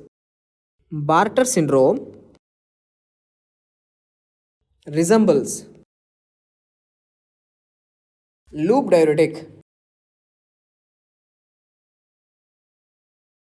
overusage. Okay, so Bartter syndrome peoples, they have similar to the patient who is on loop diuretics, who is using more loop diuretics. Okay, so this is the important point which I want you to know. Next, look here, guys. Okay, even before that, I want you to know one more thing. See what this loop diuretics will do. Loop diuretics. Okay, if you use loop diuretics, I am telling you the side effect. The side effect of loop diuretics is they are going to excrete the calcium out of their body. So loop diuretics side effect is excrete calcium out. Okay, excretes the calcium in urine. So now tell me, in Bartter syndrome, the patient is also excreting more calcium in the urine. He is excreting more and more calcium in the urine. So when you are keeping more and more calcium into the urine, more calcium is now getting lost. More calcium is going into the renal pelvis. More calcium is going into the ureters. More and more calcium is going to the bladder. So this calcium may forms stones. So these Bartter babies are at a risk of nephrolithiasis. The calcium levels in their body is decreasing. Okay, calcium levels in their body is decreasing. So these patients will have kidney stones. Calcium is going out, and the patient is going to form the stones, have the stones. Okay, so that's the point. Again, I'm repeating. Loop diuretics. What's the problem with the loop diuretics? Loop diuretics excretes the calcium in the urine. They loop out the calcium from the body. So because we have discussed loop diuretics and Bartter syndrome, they have the similar features. So even in the Bartter syndrome, the patient is going to excrete the calcium in the urine. As he is excreting the calcium, as this baby is excreting the calcium, he's going to form the stones. He's going to form the stones in the kidneys. Okay, so Bartter syndrome completed. Okay, Bartter syndrome completed. Now after Bartter syndrome, I have explained you everything. Now tell me, Bartter syndrome is a defect where? Defect in the ascending limb of loop of Henle. Okay, autosomal recessive disorder. Now, what is Gittleman syndrome? What is the problem with the Gittleman syndrome? Look here. Now here there is one more cell. Let's say, where is this? This is the distal convoluted tubule.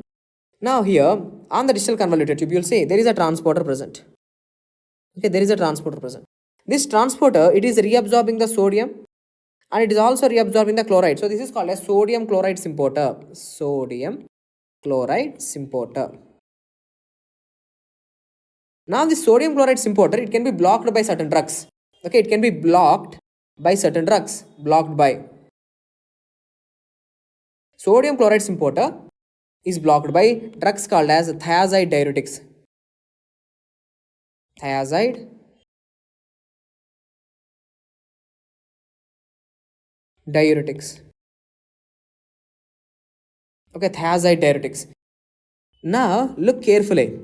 Where thiazide diuretics are acting? Now tell me, thiazide diuretics are acting on distal convoluted tubule.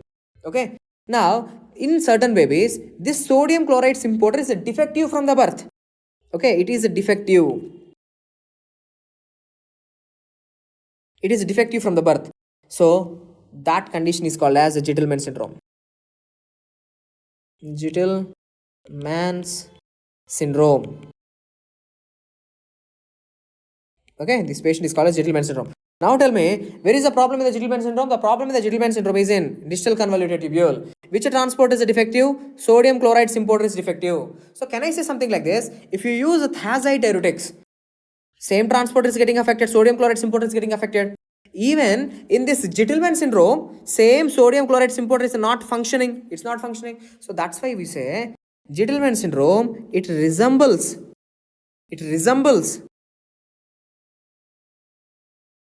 thiazide diuretic overusage. Thiazide diuretic overusage.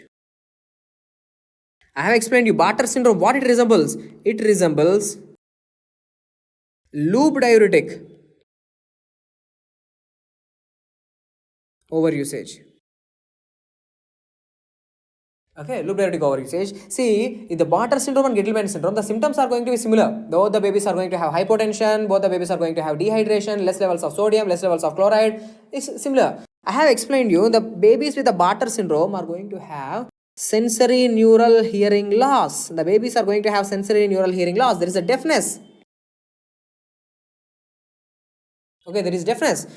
Here in Gentleman syndrome, I want you to know, these Gentleman babies, okay, in Gentleman syndrome, not only the sodium chloride importer is defective, see, not only the sodium chloride importer is defective, but one more transporter is defective, that is called as TRPM6, that's the magnesium channel. Magnesium channel will also be defective. Okay, because of this defect, okay, this is an additional defect, because of which their magnesium levels, their serum magnesium levels are very, very less. They're having severe hypomagnesemia. Gentleman babies are having severe hypomagnesemia because this TRPM6 channel in the nephrons is also going to be defective. Because of this hypomagnesemia, the parathyroid hormone levels, PTH levels, whenever the magnesium level decreases, I think you have already studied this, whenever the magnesium level decreases, parathyroid hormone levels also goes down. When parathyroid hormone levels goes down, tell me what happens? Their calcium levels also decreases. So in these patients, there is severe hypomagnesemia, severe hypocalcemia. So Gentleman babies are having severe hypomagnesemia, severe hypoparathyroidism, and severe hypocalcemia. Okay, so this severe hypocalcemia can even lead to tetany. Okay, tetanic spasms in the baby. So these are the points which I want you to know. Okay, Bartter syndrome defect in the ascending limb of loop of Henle. Gentleman syndrome is a defect in the distal convoluted tubule. Okay. Now, what exactly is this Liddle syndrome? Okay, let me explain you what exactly is this Liddle syndrome. Now, let me explain you here. See, this is the nephron. Okay. Here is a cell on the collecting duct. So this is the collecting duct. Okay, here is the collecting duct. Now there is a cell on the collecting duct. This cell is called as principal cell. Principal cell. Now who is going to act on this principal cell is aldosterone. Aldosterone. It's a steroid. So it is coming into the cell directly. It can cross the cell membrane. It is coming into the cell. So aldosterone is going to bind with its receptor. After coming into the cell, it binds with its receptor. Now look, the function of this aldosterone is, this aldosterone helps in the creation of certain channels. Okay, aldosterone is helping in the creation of certain channels. Okay, these channels which I have shown here. Okay, actually on two different cells, but anyway, for easy understanding, aldosterone is creating these channels, 3 channels. What these 3 channels are doing? So in the presence of aldosterone, whenever there is aldosterone, these channels are reabsorbing sodium and they are excreting potassium and excreting protons. Okay, actually I have shown it in one cell, principal cell, but it happens in the intercalated cell. Okay, these protons are excreted in the intercalated cell. But for easy understanding, see, whenever there is aldosterone, these channels are functioning. This first channel is functioning. It is reabsorbing the sodium. When sodium is reabsorbed, this potassium will be excreted and proton will be excreted. So this first channel is important. This is called as epithelial sodium channel. Okay, epithelial sodium channel also called as ENaC. Okay, epithelial sodium channel, ENaC. Okay, now tell me, this epithelial sodium channel activity is under the control of, this epithelial sodium channel activity is under the control of which hormone? Aldosterone. If there is aldosterone, they should be active. If there is no aldosterone, they should shut their activity. Okay, they should shut their activity. Now, what is this Liddle syndrome? Now, in Liddle syndrome, aldosterone is not there. Okay, aldosterone is not there. So now there is no aldosterone, but even without aldosterone, these channels are doing overactivity. So that is called as Liddle syndrome. So now let me write overactivity of epithelial sodium channels. Overactivity of epithelial sodium channels. Now if these epithelial sodium channels, if they are overactive, more sodium will be reabsorbed into the body. So that's going to cause hypertension in the patient. More potassium will be excreted out of the body. More potassium will be excreted out. So what happened to the potassium levels? That's going to cause hypokalemia. Okay, that's going to cause hypokalemia. And more protons will also be excreted out of the body. So proton level decreases. That's going to cause alkalosis in the patient. Okay, so aldosterone is not there. Aldosterone is not there. Even in the absence of aldosterone, the epithelial sodium channels are doing overaction. So more sodium will be reabsorbed. That's going to cause the hypertension. More potassium is excreted. That's going to cause hypokalemia, and more protons are excreted, more acids are excreted. That's going to cause alkalosis. So this disorder is hypertension. These babies are having, okay, this patient is having hypertension with the hypokalemic alkalosis. Okay, hypokalemic alkalosis. I want you to know this one thing. Look, Barter and Gentleman. Okay, Barter and Gentleman. Both these are hypotensive disorders. Both these are hypotensive disorders. Even in these two, Barter and Gentleman, even these disorders are also hypokalemic. Even in them, hypokalemic alkalosis will be seen. Hypokalemic alkalosis can be seen even in the Barter as well as Gentleman. Okay, even in this syndrome called as the Liddle syndrome, which is autosomal dominant. Barter and Gentleman are autosomal recessive. Remember. Okay, even in this Liddle syndrome, the patient is having hypokalemic alkalosis. Here also hypokalemic alkalosis, but how they are different? Liddle is a hypertensive condition. Barter and Gentleman are hypotensive condition. Barter and Gentleman, they are autosomal recessive disorders. Liddle is autosomal dominant. It looks little, but it's not little. It is a dominant disorder. Okay, it's a dominant condition. Okay, so these are the important points which I want you to know regarding Liddle syndrome. So Liddle syndrome, epithelial channel overactivity, epithelial sodium channel overactivity. Okay guys, now let's discuss about Fanconi syndrome. So what exactly is this Fanconi syndrome? Okay, have you ever heard about a Fanconi syndrome? See, Fanconi syndrome, it's very simple. See, in the PCT, okay, there are many transporters present, right? There are many transporters present. For example, sodium glucose transporter, sodium amino acid transporter, like, sodium bicarbonate transporter. There are many transporters present, okay, which are helping in the absorption of substances. Okay, so glucose will be absorbed, amino acids will be absorbed, phosphate will be absorbed, even bicarbonates will be absorbed. So many transporters which are going to be present, and they're all working. That's a good thing. But what if all these transporters are not functioning? Okay, there is a defect. So there is a global defect. Global defect in PCT transporters.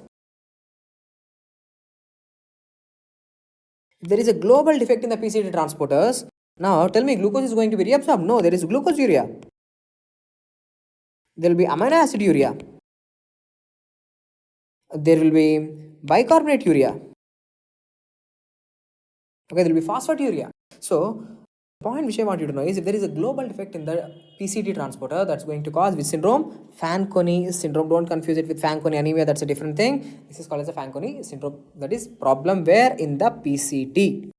Okay, problem is in the PCT. Now, what exactly is this Conn syndrome then? Okay, Conn syndrome.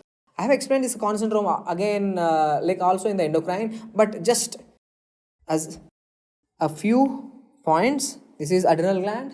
Now in the adrenal gland, you know what is there in the center? There is adrenal medulla. The point which I want you to know specifically here in this Conn syndrome is, look, here there is a tumor. Where is the tumor now? The tumor is in the adrenal cortex. So there is adrenal adenoma. Now see, this adrenal adenoma, what it is doing?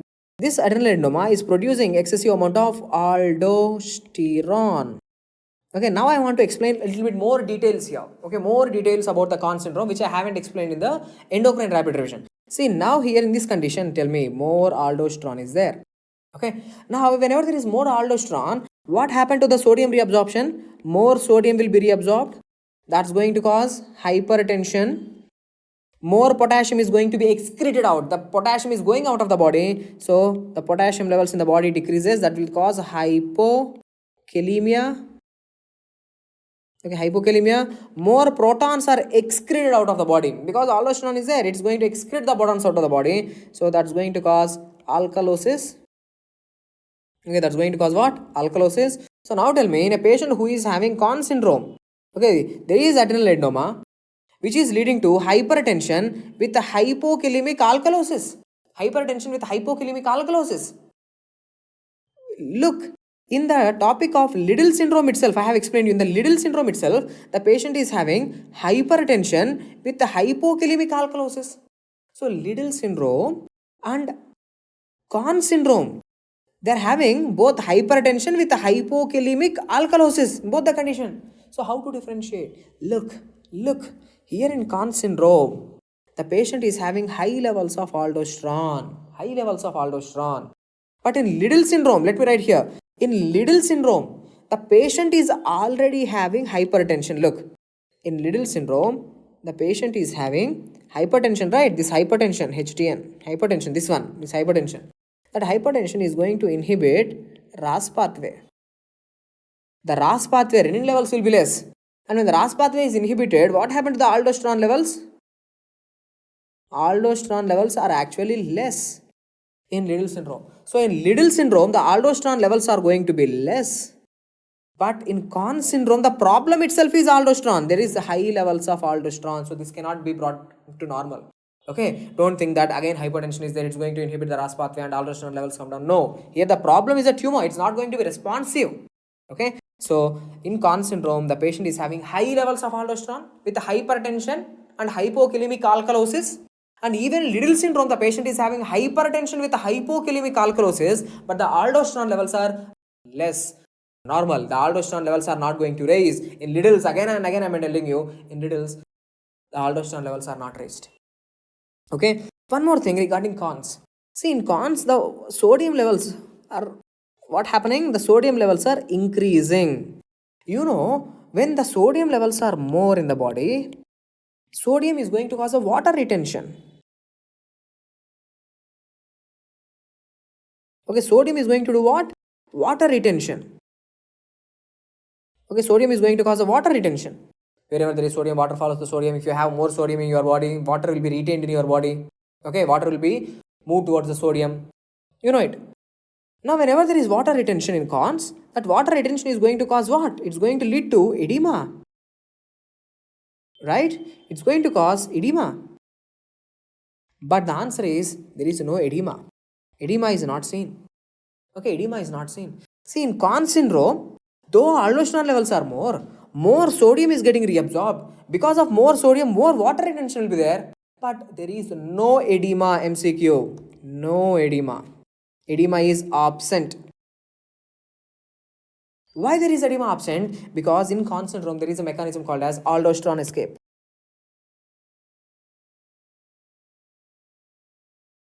Okay, what is this aldosterone escape? Whenever your body sodium levels increase, now in this condition, when the body sodium levels are increasing, and whenever there is water retention, your body knows it. This is something bad. This is bad. So now immediately your body is going to release atrial natriuretic peptide. Whenever your blood volume increases, because of the sodium and water retention, atrial natriuretic peptide is produced. That atrial natriuretic peptide is going to excrete. In the name itself, it is there. Atrial natriuresis. Atrial natriuretic peptide is going to excrete sodium and causes diuresis. It's going to cause diuresis, means removing the water. How I used to remember is like husband and wife. Husband, that's the aldosterone. What he is trying to do? Aldosterone is trying to increase the sodium levels and increases the water retention. Okay, he's trying to earn the sodium. He's trying to put more sodium into the body. But at the same time, what wife will do? Wife is going to spend and she's going to spend the money. In the same way, atrial natriuretic peptide, what it is doing, it is excreting the sodium and water out of the body. So there is no edema seen. So tell me, in a patient who is on Conn syndrome, there is something called as aldosterone escape phenomena. Edema is not going to be seen due to atrial natriuretic peptide. Okay, so can I say something like this from physiology? Say, aldosterone is trying to increase the sodium levels in the body, but who is trying to decrease the sodium levels in the body? Atrial natriuretic peptide. So both these are physiological antagonists. Okay, both of them are antagonistic hormones. Okay, they are antagonistic hormones. So Conn syndrome is also done, completed. Now after this, let's see a few more important conditions, that is SIADH. Okay, and diabetes insipidus. What exactly is this SIADH? What is the problem with SIADH? In the name itself, it's there is syndrome of increased ADH, syndrome of increased antidiuretic hormone. Okay, in an easy way you can remember this syndrome of inappropriate antidiuretic hormone synthesis. That's a long name. Just remember syndrome of increased ADH. Okay, now in this syndrome there is more ADH in the body. Okay, now from where this antidiuretic hormone is coming, what is the source of this antidiuretic hormone? Maybe the patient is having oat cell carcinoma of lung or small cell carcinoma of lung. Small cell cancer of lung. So these cancers, as a part of paraneoplastic syndromes, they are going to increase the antidiuretic hormone. More antidiuretic hormone. More antidiuretic hormone means more water will be reabsorbed into the body. Okay, more water is getting reabsorbed into the body. Water is not going out. Urine is not going out. Because antidiuretic hormone is there, is anti-diuresis, anti-urination. So more and more water is getting back into the body. So you are drinking, but it is not coming out. You are drinking, it's not coming out. So there is water retention. Water retention. There is water retention in the body. Now tell me, when the fluids are getting retained in the body, okay, urine is not coming out. When the fluids are getting retained in the body, what happened to your osmolarity of the plasma? You are drinking pure water and it's not coming out. So your body fluids are getting diluted because you are not removing the fluids. So your body fluids are going to be diluted. So plasma, osmolarity, the plasma osmolarity actually decreases. It's becoming hypotonic. Okay, it's getting less concentrated. Plasma is getting less concentrated because you're putting water, but it's not coming out because of the antidiuretic hormone. Okay, so plasma osmolarity decreases. So can I say something like this? Your fluids are getting diluted. Imagine you take a bottle of small glass of Coke. Okay, you take a small glass of Coke and you put water into it. It will be diluted. It becomes tasteless. Okay. So in the same way, what is happening is you are putting more and more water into the body, but it's not coming out. So there is a dilution in the body. So the ions in your body will be diluted. So there will be dilutional hyponatremia. Okay, so the sodium levels in your body are decreasing. Dilutional hyponatremia because the fluids are not coming out. So dilution is happening. Dilutional hyponatremia. And what about the urine? Okay, what about the urine? See, the patient with the SIADH is producing very less urine. Okay, less urine. And that too, less urine means what? Concentrated urine or diluted urine? See, he's producing little by little, less urine because more antidiuretic hormone, more and more water is getting reabsorbed into the body. As he's reabsorbing more water, his urine is going to be less. That too, concentrated urine. So urine is hypertonic. Hypertonic urine. If you check the sodium concentration in the urine, it will be more because concentrated urine is concentrated. So there will be hyperosmolar urine, hypotonic or hypoosmolar plasma with dilutional hyponatremia that is seen in SIADH. So all this stuff is because of what? All this nonsense is because of more antidiuretic hormone. More antidiuretic hormone is there. So what you have to do? You have to block the antidiuretic hormone receptors. So block receptors. So what are the drugs which are used to block the antidiuretic hormone receptors? Antidiuretic hormone receptors are V2 receptors. Okay, antidiuretic hormone receptors are V2 receptors. You have to block these V2 receptors. Examples of V2 receptors are, let me write it here itself, they are called as vaptans. Okay, they are called as what? Vaptans. Like tolvaptan. Okay, conivaptan, tolvaptan. Okay, the vaptans are the drug of choice for SIADH. Okay, SIADH. Now let's talk about diabetes insipidus. Okay, let me write here diabetes insipidus. Let me take a new slide. Okay, diabetes insipidus. Diabetes, the name itself means more urination. The exact meaning of the word diabetes means more urination, the one who is going for more urination. And insipid means tasteless. Okay, tasteless means urine which is not having any taste. Okay, why? See, this diabetes insipidus is because of no antidiuretic hormone. Exact opposite of SIADH. In SIADH there is more antidiuretic hormone. Now there is no antidiuretic hormone. Maybe there is damage to the central nervous system. For example, damage to Hypothalamus. Damage to hypothalamus or damage to pituitary gland, posterior pituitary. Okay, see these areas are damaged. So because of the damage to these areas, there is no antidiuretic hormone. So that's why this is called as a central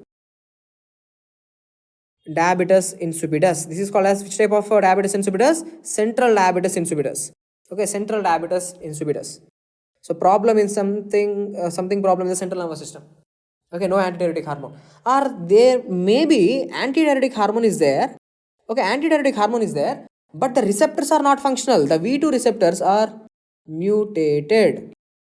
Okay, so this is the problem in the kidney itself. This is the problem in the nephrons itself. The V2 receptors are not functional. Antidiuretic hormone is there. That's why this is called as nephrogenic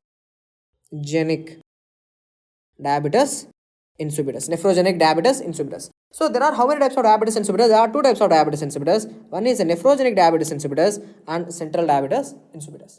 One is absence of antidiuretic hormone, other is mutation of receptors. Now doesn't matter the cause, Here antidiuretic hormone is either not there or not functioning.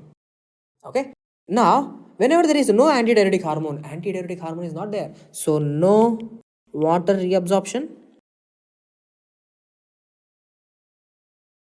Okay, water reabsorption is not happening. Okay, no water reabsorption. Whenever there is no water reabsorption, you tell me, water is not getting reabsorbed into the body. So where all this water is going? The water is going into the urine. So there will be more urination. There will be more urination, more and more water going out of the body. More and more water you are keeping more and more water into the urine. So urine is getting diluted. Now you tell me diluted things will have taste. You take a Coke and put more water into it. Diluted. So diluted Coke is going to be tasteful? No, definitely not. In the same way, now you are putting more and more water into the urine. So more and more water into the urine. So the urine is getting diluted. So diluted, the sodium concentration in the urine is getting diluted. Okay, sodium is getting diluted. That's why they have written the word tasteless. Diluted things are not going to have any taste. Tasteless. Okay. So now tell me here, no water is getting reabsorbed. No water reabsorption. More urination. And what about that urine? The urine is diluted urine. So I can say hypotonic urine. And what about the plasma? See, you are losing the fluids out of the body, man. You are losing the fluids out of the body. So what about the plasma? The plasma is getting hypertonic. Okay, the plasma is getting hypertonic. What about the sodium levels inside the plasma? Sodium levels in the plasma are increased. Okay, the sodium levels in the plasma are increased because you are taking the fluids out of the body. When you are taking the fluids out of your body, the sodium is getting concentrated. Okay, the sodium is getting concentrated. So a patient who is having diabetes insipidus, doesn't matter whether it's craniogenic or nephrogenic, the patient is going to have hypotonic urine, hypertonic plasma with high sodium levels in the blood, high sodium levels in the plasma, osmolarity of the plasma. More sodium is there in the plasma. Okay, so then what is the treatment? See, in craniogenic diabetes insipidus, that's the central diabetes insipidus, what you are going to do? There is no antidiuretic hormone. When the antidiuretic hormone is not there, replace the antidiuretic hormone. Okay, give the antidiuretic hormone. That artificial antidiuretic hormone which we are giving, it's called as desmopressin. Okay, intranasal desmopressin we will give. So desmopressin is the treatment done for the central diabetes insipidus. Okay, antidiuretic hormone is not there. Antidiuretic hormone is also called as vasopressin. So we have manufactured desmopressin which is similar. Okay, next treatment for nephrogenic diabetes is drugs are thiazides. So thiazides are the drugs used for nephrogenic diabetes insipidus. How these thiazides actually work, we exactly don't know the mechanism of action. But thiazides are the drugs used for nephrogenic diabetes insipidus, and for the central diabetes insipidus or the craniogenic diabetes insipidus, drug of choice is desmopressin. And I have told you, nephrogenic diabetes insipidus, drug of choice is thiazides. Okay, so important syndromes I have completed. Now miscellaneous things which I want you to know. Miscellaneous, some other important points is, see, What is this NPHS1 and NPHS2? These are genes. These are genes. These genes are coding for proteins. Okay, what they are coding for? They are coding for proteins. Which proteins? NPHS1 is a gene which codes for a protein called as nephrin. NPHS2, it codes for a protein called as podosin. Okay, nephrin, podosin. These two, this nephrin and podosin, they are the proteins present in the slit diaphragm. There is something called as a slit diaphragm. Slit diaphragm. Okay, see the slit diaphragm, it's actually present in the glomerular filtration barrier. It's a part of the glomerular filtration barrier. It prevents, see the slit diaphragm, it prevents the loss of proteins. It prevents the loss of proteins. Okay, slit diaphragm, it prevents the loss of proteins. It is made up of what? Nephrin, podosin. Now you tell me, if NPHS1 gene is mutated, nephrin will be defective. There will be defective nephrin. Now if the nephrin is defective, slit diaphragm will also be affected. Okay, slit diaphragm will be affected. So now proteins will start to come out of the urine.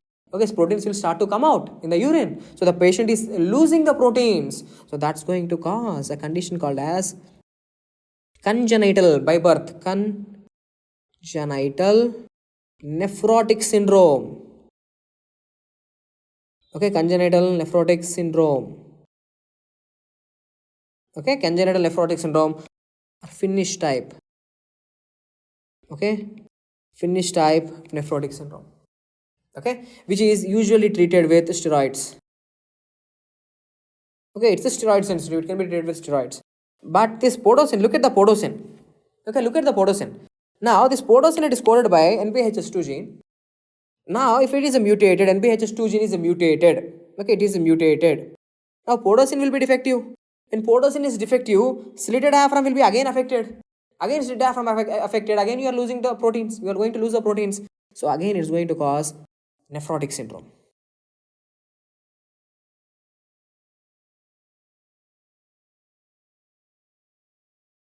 From childhood.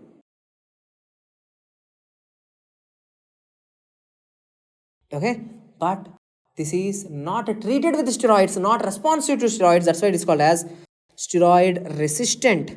Okay, steroid resistant. So steroid resistant nephrotic syndrome of childhood onset.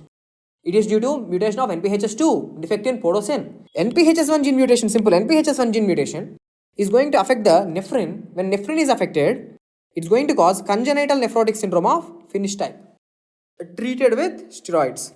So these are also questions which were asked in the previous exams. So that's why I gave it here. Okay. Next, one of the most important formula. Okay, formula wise, one of the most important formula in the renal physiology is to calculate the GFR. Okay, they will ask you to calculate either GFR or the clearance. For both the things, the formula is same. For both the things, the formula is same. What is the formula? Formula for the GFR or clearance is U into V by P. Okay, UV by P. So what exactly is this U stands for? U means what? U here, they will give you in your exam, in your question, they will give you urinary concentration of a particular substance. Okay, urinary concentration of a particular substance. Either the substance is going to be inulin or creatinine. How much is there in the urine? Okay, so urinary concentration. Let's write here. Urinary concentration of substance. And P stands for plasma concentration of the same substance. Plasma concentration of substance. Okay. And what is this V stands for? V stands for volume of urine produced. Okay, how much volume of urine is getting produced every minute? Okay, volume of urine produced. Okay, so if you know these three parameters, UV by P, okay, if you know these three things, you can calculate the glomerular filtration rate, or you can calculate the formula for the, you can calculate the clearance of that particular substance. Okay, I want you to know this formula, which is important. Next, after this, I want to talk about renal tubular acidosis. Means some problem in the renal tubules. Means some problem is there in the renal tubules. Problem in the nephrons. In renal tubules, leading to acidosis.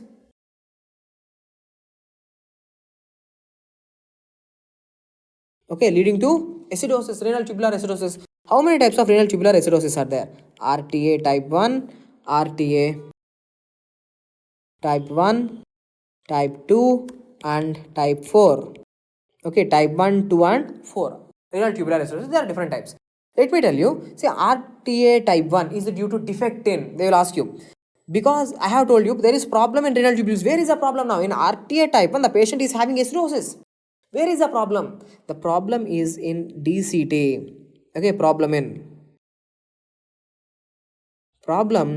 the DCT. There is some problem in the DCT which I am not going into the detail, leading to metabolic acidosis. In RTA type 2, okay, in RTA type 2, where is the problem? The problem is at the level of PCT. Okay, the problem is at the level of PCT. PCT mein some problem hai. There is some problem in the PCT which is leading to acidosis. And in RTA type 4, here the problem is hypoaldosteronism. Okay, there is hypoaldosteronism, there is less aldosterone. Aldosterone is not there. Now, whenever aldosterone is not there, maybe it is seen with the, Addison's disease. In Addison's disease, there is damage to the adrenal gland. Okay, adrenal cortex is damaged, so no cortisol, no aldosterone. So, hypoaldosteronism. Whenever aldosterone is not there, aldosterone is the one which kicks the acid out of the body. Aldosterone kicks the acid out of the body. When aldosterone is not there, what happened to the acid levels in the body? Acid level increases. Okay, acids are increasing, leading to acidosis. Okay, so these are the problems in RTA type 1, RTA type 2 and RTA type 4. RTA type 4 is due to hypoaldosteronism. Hypoaldosteronism may be seen with the Addison's disease. Okay, now one more important MCQ which I want you to know from this area is, say, doesn't matter RTA type 1, RTA type 2, these things, renal tubular acidosis are examples of, okay, renal tubular acidosis is a condition which is example of normal anion gap acidosis. Okay, it's an example of normal anion gap acidosis. So in this condition, acidosis is there, but if you check the anion gap, the anion gap is going to be normal. That's why it's called as a normal anion gap metabolic acidosis. So RTA is an example of normal anion gap, which is very, very important for the exam. Okay, if I am the examiner, definitely I will give this. Renal tubular acidosis is an example of normal anion gap acidosis. So first of all, you should know what is a normal anion gap. Okay, what is this normal anion gap? Okay. Now, let me tell you, the number of positive charges in your body and the number of negative charges in your body should be equal. They're actually equal. Okay, the number of positive charges and the number of negative charges, actually, they're equal. Okay, so let's take the major positive charges and the major negative charges. The formula to calculate the anion gap is sodium, the positive charge. Okay, the sodium minus, okay, minus bicarbonate plus chloride. Bicarbonate plus chloride. How much sodium is there in your body? 140 milliequivalents per liter minus. How much is the bicarbonate? Bicarbonate is 105 milliequivalents per liter. Chloride is 25 milliequivalents per liter. Okay, so something like this, 140 milliequivalents. This much. So now tell me 140 minus 130. Okay, so what is the gap here? You are seeing that the positive charges are 140 and the negative charges combined, the major negative charges combined, they are coming only 130. So it's looking like the negative charges are less. How much less? So there is a gap. The anions are less. The negative charges, anions are less. How much less? 10 milliequivalents per liter. 10 milliequivalents per liter. Okay. So what is the normal range? If you ask me the range, 8 to 16 milliequivalents per liter. Okay, this is the normal anion gap. So why there is this anion gap? I have told you, the number of positive charges and the number of negative charges should be equal. Okay, there is a balance, there is electron neutrality. But why there is this difference coming? This difference is because certain anions you can't measure. Okay, you can't measure certain major anions. Okay, what are they? They are, say, this anion gap is due to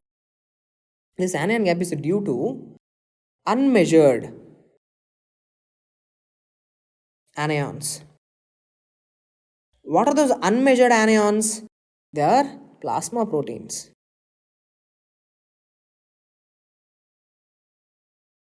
lactic acid,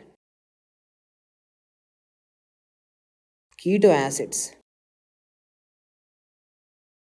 Okay, so these things, these are all negative charges. These are all actually negative charges, but you can't measure them. You haven't measured them. That's why it's showing that the anions are less, but anions and the cations, they are actually equal. So now the MCQ, sir, there are certain conditions in which anion gap is going to be high. Okay, high anion gap. Okay, so high anion gap is seen with, in which conditions there will be high anion gap? First of all, tell me, anion gap is because of what? Anion gap is because of keto acid, lactic acid. So if you increase them, if you increase this lactic acid in the body, or if you increase the keto acids in the body, what happened to the gap? Gap even further increases. So high anion gap is seen with ketoacidosis. Okay, diabetic ketoacidosis.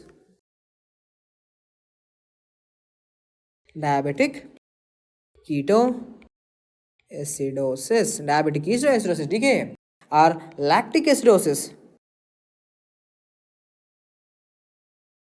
Okay, see, they are causing all acidosis. So we can say high anion gap acidosis. So in which conditions you are going to have high anion gap acidosis? Diabetic ketoacidosis 1, lactic acidosis, and even in salicylate poisoning, salicylic acid. Okay, you can measure like negative things. Okay, salicylic acid poisoning. So in these conditions, the anion gap is going to be high. And in which condition anion gap is going to be normal? In which acidosis anion gap is going to be normal? Renal tubular acidosis, remember. In renal tubular acidosis, the anion gap is going to be normal. So let me give you a mnemonic kind of thing, which is very famous. There is something called as a mud piles. Okay, in this mud piles, I don't want you to know each and everything. Look, salicylic poisoning or aspirin. Okay, aspirin, salicylic acid. So aspirin poisoning or salicylic poisoning, the anion gap is going to be more. Okay, say ethanol. Okay, ethanol is going to cause lactic acidosis, you know.